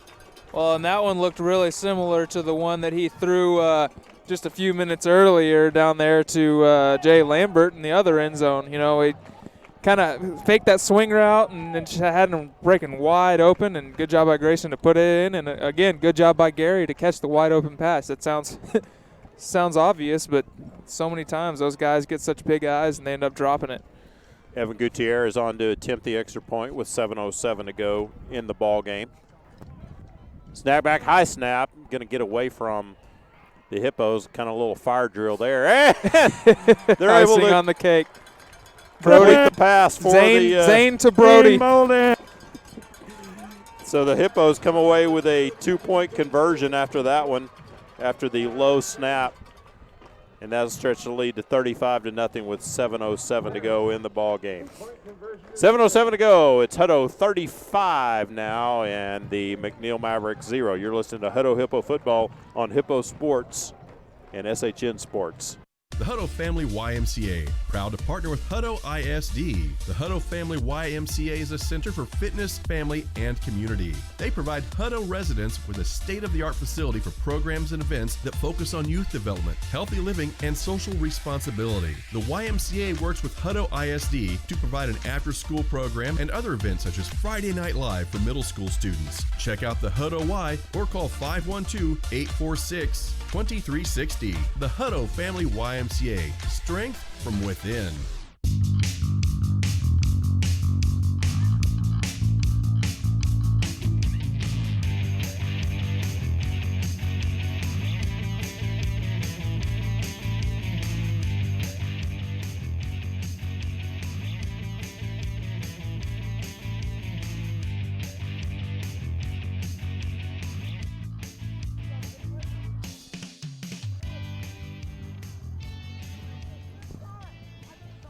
7:07 to go in the ballgame. Hippos stretch their lead at 35-0 on the Grayson Doggett touchdown pass to Gary Choice. And then the unconventional 2-point conversion by the Hippos. Return running far side. He's got a lot of running room across the 40 and run all the way out of bounds near the midfield. Boy, that's not how you would want to give up your shutout. No. Or maybe it is. If you're going to give one up, you might as well that's true. Have it not be your defense. Well, but sadly, it still goes on the board as being against the defense. Sadly, it doesn't matter. Well, except for the defense wants to see that 0 on the board. They do, but they would know. 6:59 to go in the ball game. Tell you what, they has pitched the shutout. They wouldn't be pleased with the special teams unit. No. They would owe them a Coke or something.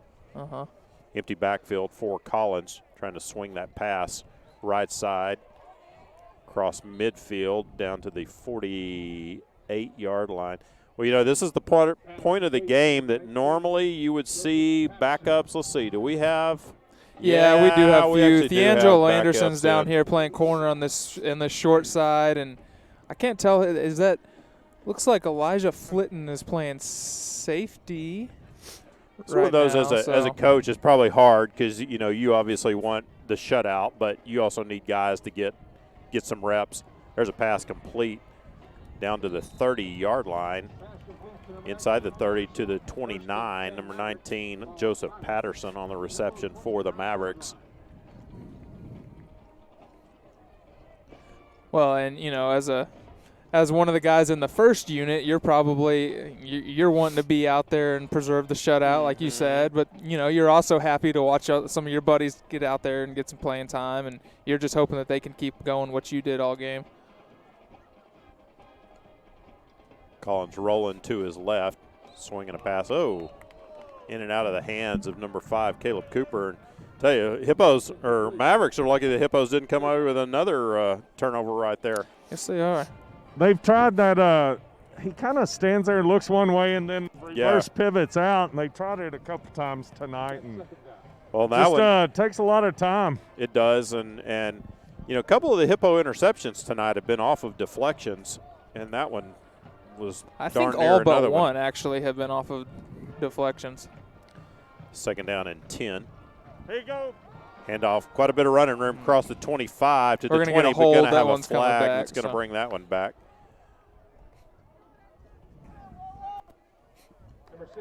Yeah, that wasn't a hold. That was a takedown. Yeah, 74 from McNeil took down. I think it was our 33. It was WWE for sure. Well, that explains the lack of the containment on the edge then. Yes. So march that one back to the 36-yard line. I'll have to tell you here in just a second, I was visiting with Anthony Martinez's grandfather during the break after that last score, and we found out what Anthony's nickname is. Swinging that pass. Good job by the Hippo defense. Well, I'm curious to hear because I have Anthony in class, and he's never told me. Really? Yes. His nickname is The Machine. Oh. Anthony That's the awesome. Machine Martinez. So I'm gonna call him you that. need to I am going to. make mention of that in class. He's a great kid. Yes, he is. Yeah, he's awesome. Well, I'll tell you, here in just a second, I'll tell you how I know his grandfather. Third Machine. down and That's 16 fantastic. needed for the Mavericks. 5:36 to go. Straight drop by Collins. Now he's going to move to his left. Looking downfield. He's got a receiver. Oh, It's no. caught. Going to take it in the end zone No for the flags Maverick either. touchdown. Yeah, he just had a little bit too much time to throw that He did. one. He threw a strike, too. Rolling to his left. Found a receiver open in that front left corner, and the shutout is gone with 5:27. It's almost like giving up a no-hitter in the 8th or 9th inning.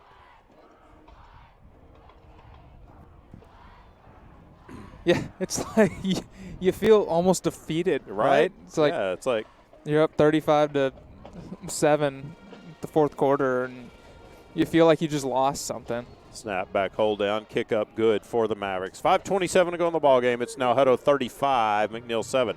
You're listening to Hutto Hippo Football on SHN Sports. A-Plus Federal Credit Union is a longtime supporter of Hutto ISD. Earn cash back and support Hippo Nation with the student-designed A-Plus FCU Hutto ISD Hippo debit card. When you use your Hippo debit card, you and Hutto ISD both earn up to 10 cents with every purchase. Hutto ISD has received over $71,000 in cash back from A-Plus FCU members since August 2016. Stop by the Hutto branch on Ed Schmidt Boulevard to get your card and start earning today. Membership required, insured by NCUA.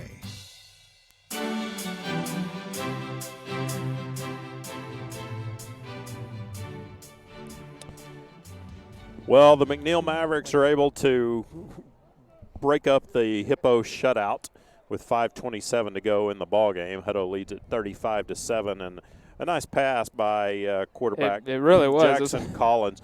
He was kind of scrambling a little bit, rolling to his left, but found a receiver open, got behind the Hippo defenders, and put some points on the board for the first time tonight on what's been a very nice homecoming night for the Hutto Hippos. It has been, I mean, you talk about perfect football weather.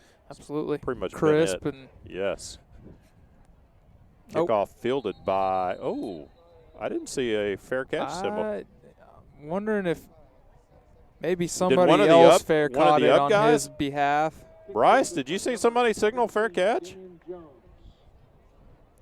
Got to find your I magic think spot. I might be. There you go. No, I didn't. Unless it was Jay Lambert, First and 10 Hippos. I didn't see anything. I didn't either. Their own 25-yard line. Yeah, that's That's obviously Damien didn't. He right. didn't call anything because he came up and was pretty confused as to why they blew that dead. So that's unfortunate because he was going to get a chance I to think he was too. Return see what something. he can do. So the Hippos will take over first and 10 at their own 25. 5:24 to go in the ball game.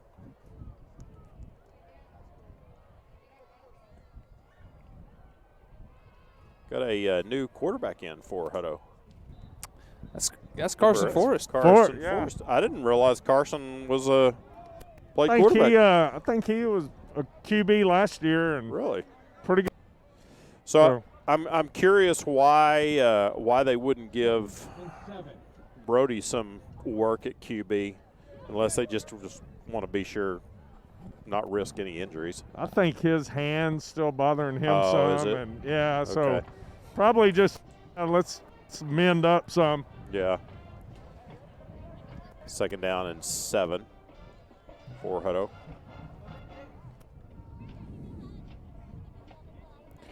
Handoff running to the right side. Number 24 is Dejon Higgins for the Hippos. Takes it up to the 30-yard line. Be third down and 5. 4:30 to go in the ball game. Don't see a 82 at quarterback every day, do you? No, you don't. Hey, Bryce, I was going to I was checking there at halftime. I'm going to tell you a shocking news in the world of sports. Nick Saban tested negative for COVID today. I heard that today. Yeah. Of course he did. Yeah. You knew that was going to happen. Yeah. Crazy. It's negative in the morning. Shocking. Hippos coming a little Got sweep too on the many men left in the side. Higgins, backfield, but I think they're going to get. or we were moving. That's too bad because Higgins would have had a first down. Yeah, illegal procedure probably. Move this one back and be third. I doubt there was any Saban bullying involved. No. No chance. I assure you, the whatever doctor tested him and whatever lab verified it was not from Georgia. For sure. Well, I said, it's kind of gotten one of those deals now where I don't even know how you trust any tests anymore, because I also heard this morning that they reported the Indianapolis Colts had shut down their facility because they had 4 guys test positive, and then later today I heard all 4 of them were false negatives. False positives. Yeah, turned into negatives. So kind of hard to trust anything. Yeah, it's kind of crazy, but if there was anything that was predictable, it was that Nick Saban was going to ultimately test negative after testing positive Wednesday. Handoff to Higgins across the 25, gets it back up to the 27-yard line. Going to be 4th down for the Hutto Hippos with 3:40 to go in the ball game. I just wanted to see if Saban was going to have to be away from that game, which he couldn't have any contact of any means an hour and a half before till the end. Yeah. I just wanted a camera on him where he was watching some sort of pay-per-view action to watch him. Watch the I game. would have paid for it. Hippos set to punt here at the 3:15 mark of the ball game, leading 35-7. A line drive punt bounces at the 38-yard line, fielded by the Mavericks, and nice coverage by the Hippos. Yeah, there were some folks joking. Do you remember? It's been a number of years ago, but you remember when Bobby Valentine got thrown out of a baseball game, and he came back. He went into the locker room, and he came back on the sitting on the bench with a fake mustache and some sunglasses, and they busted him. Somebody caught him. One of the umpires saw him, and they called him out. I think he ended up getting fined. But I saw a thing today that had a picture of Saban, but they had put a mustache on him, and they said Nick Saban's brother, Rick Saban. Rick or something like that, was going to be the interim coach for the Crimson Tide tomorrow. Collins swings a pass, run out of bounds at the 44. You remember, I think it was last year. It was Hugh Freeze had some sort of leg surgery or something, and he had the hospital bed brought up into the press box, and he was coaching from the makeshift hospital bed in the press box.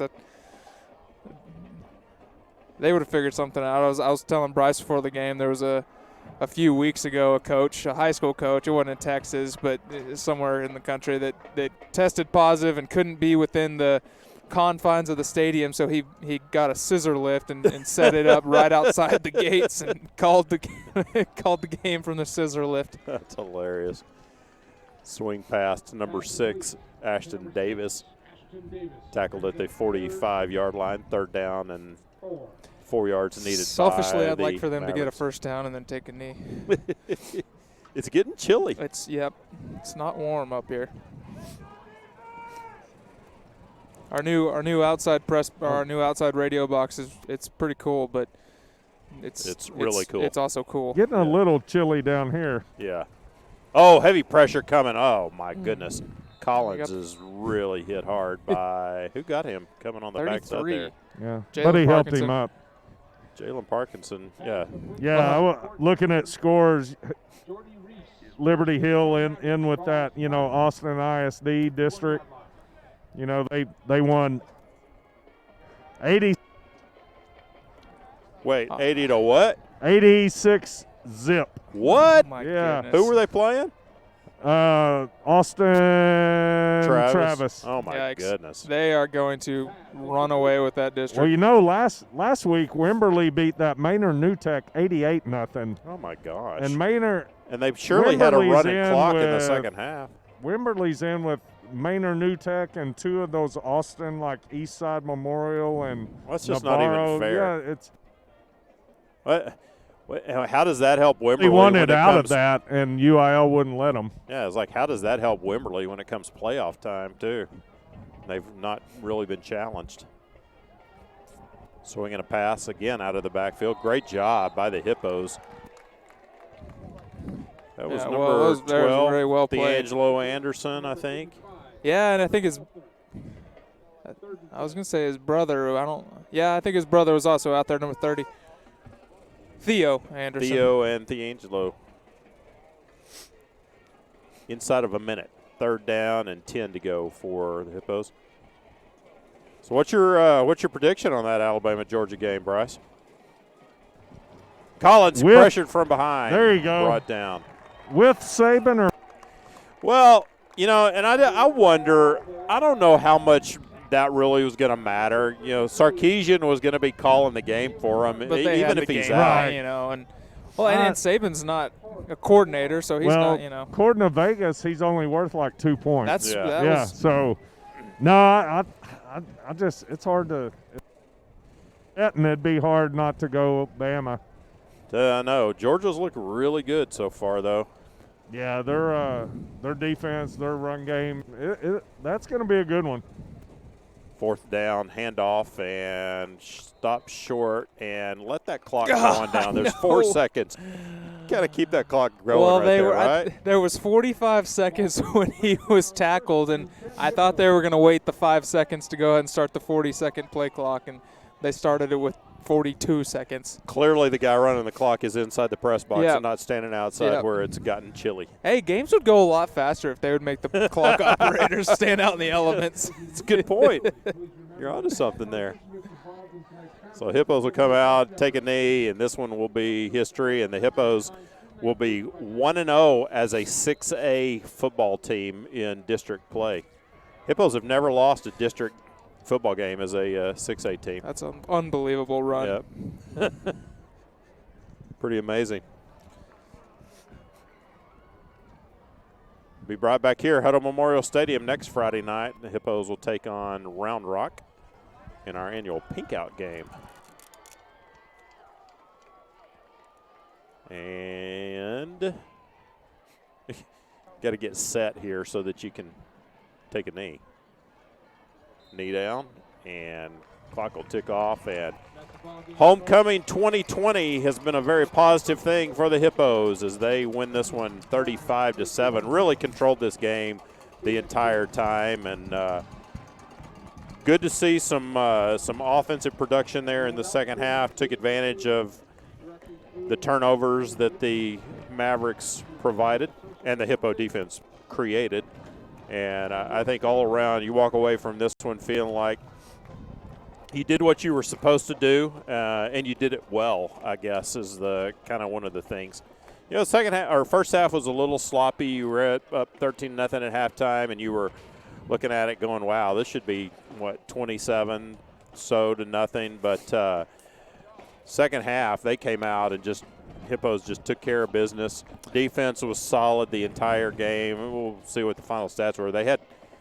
McNeil had 21 yards at halftime, and they probably – I bet they probably finished with about 100. I was going to say they might have broken 100. Yeah, and I think probably one of the biggest positives of this second half was actually finishing drives and capitalizing on those turnovers. We had a lot in the first half that we weren't able to do much with, and I think maybe got 3 points out of 3 red zone turnovers. And obviously in the second half that script was kind of flipped, so that was really good to see.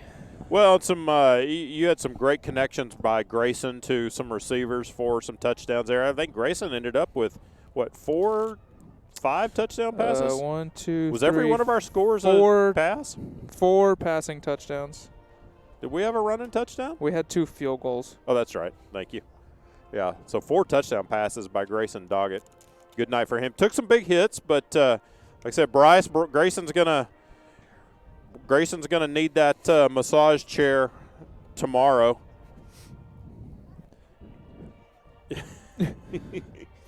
Fight over it when we get home. Yeah, well, I think you got to give it to him tomorrow, though. Let him. He took some big hits, but you know what? I think for Grayson, if nothing else, obviously he came away with some good passes and all that. But I think there's something to be said about standing in there, taking some hits as guys are about to blow you up, and letting that pass go at the last second. Yeah, I guess you call it courage, but I don't know about that, but I'll let him do it. Well, sometimes you just got to do it. That's what you got to do. Good game for the Hippos. They moved to 1-0 in district play, 2-1 on the season. And like I said, they will be back here next Friday night against Round Rock for the annual Pink Out game, and should be a good ball game. And the Hippos are Round Rock's going to bring a good. What was did you see their score? I didn't see what their score was tonight. Oh, Bryce, you stepped out of your. Where's my magic? little there spot? You go. There You're, it is. you're right yeah, there. They were playing Cornerstone, I believe, out of San Antonio. Last time I looked, they were winning. So okay. But I know they've got a really good running back and kind of a big old Ellinger type quarterback. Doesn't Right. throw it real good, but he will. He's kind of like. I got to. You're like there's almost one really magic spot for you to stand in there. There you go. Just stand here all night. Yeah. I think for the Hippos, again, we've seen the last 2 games, I think this defense begin to do some of the things that we had hoped coming into the season they were going to do. Of course, College Station really lit them up in that first game, and, as Coach LaPlante said after that game, you had 20 of 22 guys who were playing for the first time in a varsity game at a position, whatever position they were playing at. But I think there's been a lot of learning over the last few weeks, and, this is a big step for that defense. And next week against Round Rock will be another challenge. But I think, this team certainly has the ability to do what they need to do to be one of the playoff teams coming out of 25-6A. All right, well, join us Monday night for the Coaches Show. We are at Rio Grande on the patio every Monday night at 6 o'clock. Join us for that. Coach LaPlante will be there. We'll have a special guest. I don't remember who our special guest is this next week, but we always have a special guest. We do giveaways So join us there on the patio. It's a great place to be on a Monday night, and you can get some great food, stay and watch Monday Night Football if you want to, but come do the coaches show at 6 o'clock. If you can't be there, you can tune in and watch us on the live stream on this very same link that you watched the game tonight. Final score again for homecoming 2020 for the Hippos. It's Hutto 35, McNeil Mavericks 7. It's been a great night for Hutto Hippo football. For Gage Bowles doing the engineering, Ryan Robinson, my color guy, and Bryce Doggett down on the sidelines when we could get him to come in, which was a lot more tonight than usual. I'm Todd Robinson. Have a great weekend, everybody.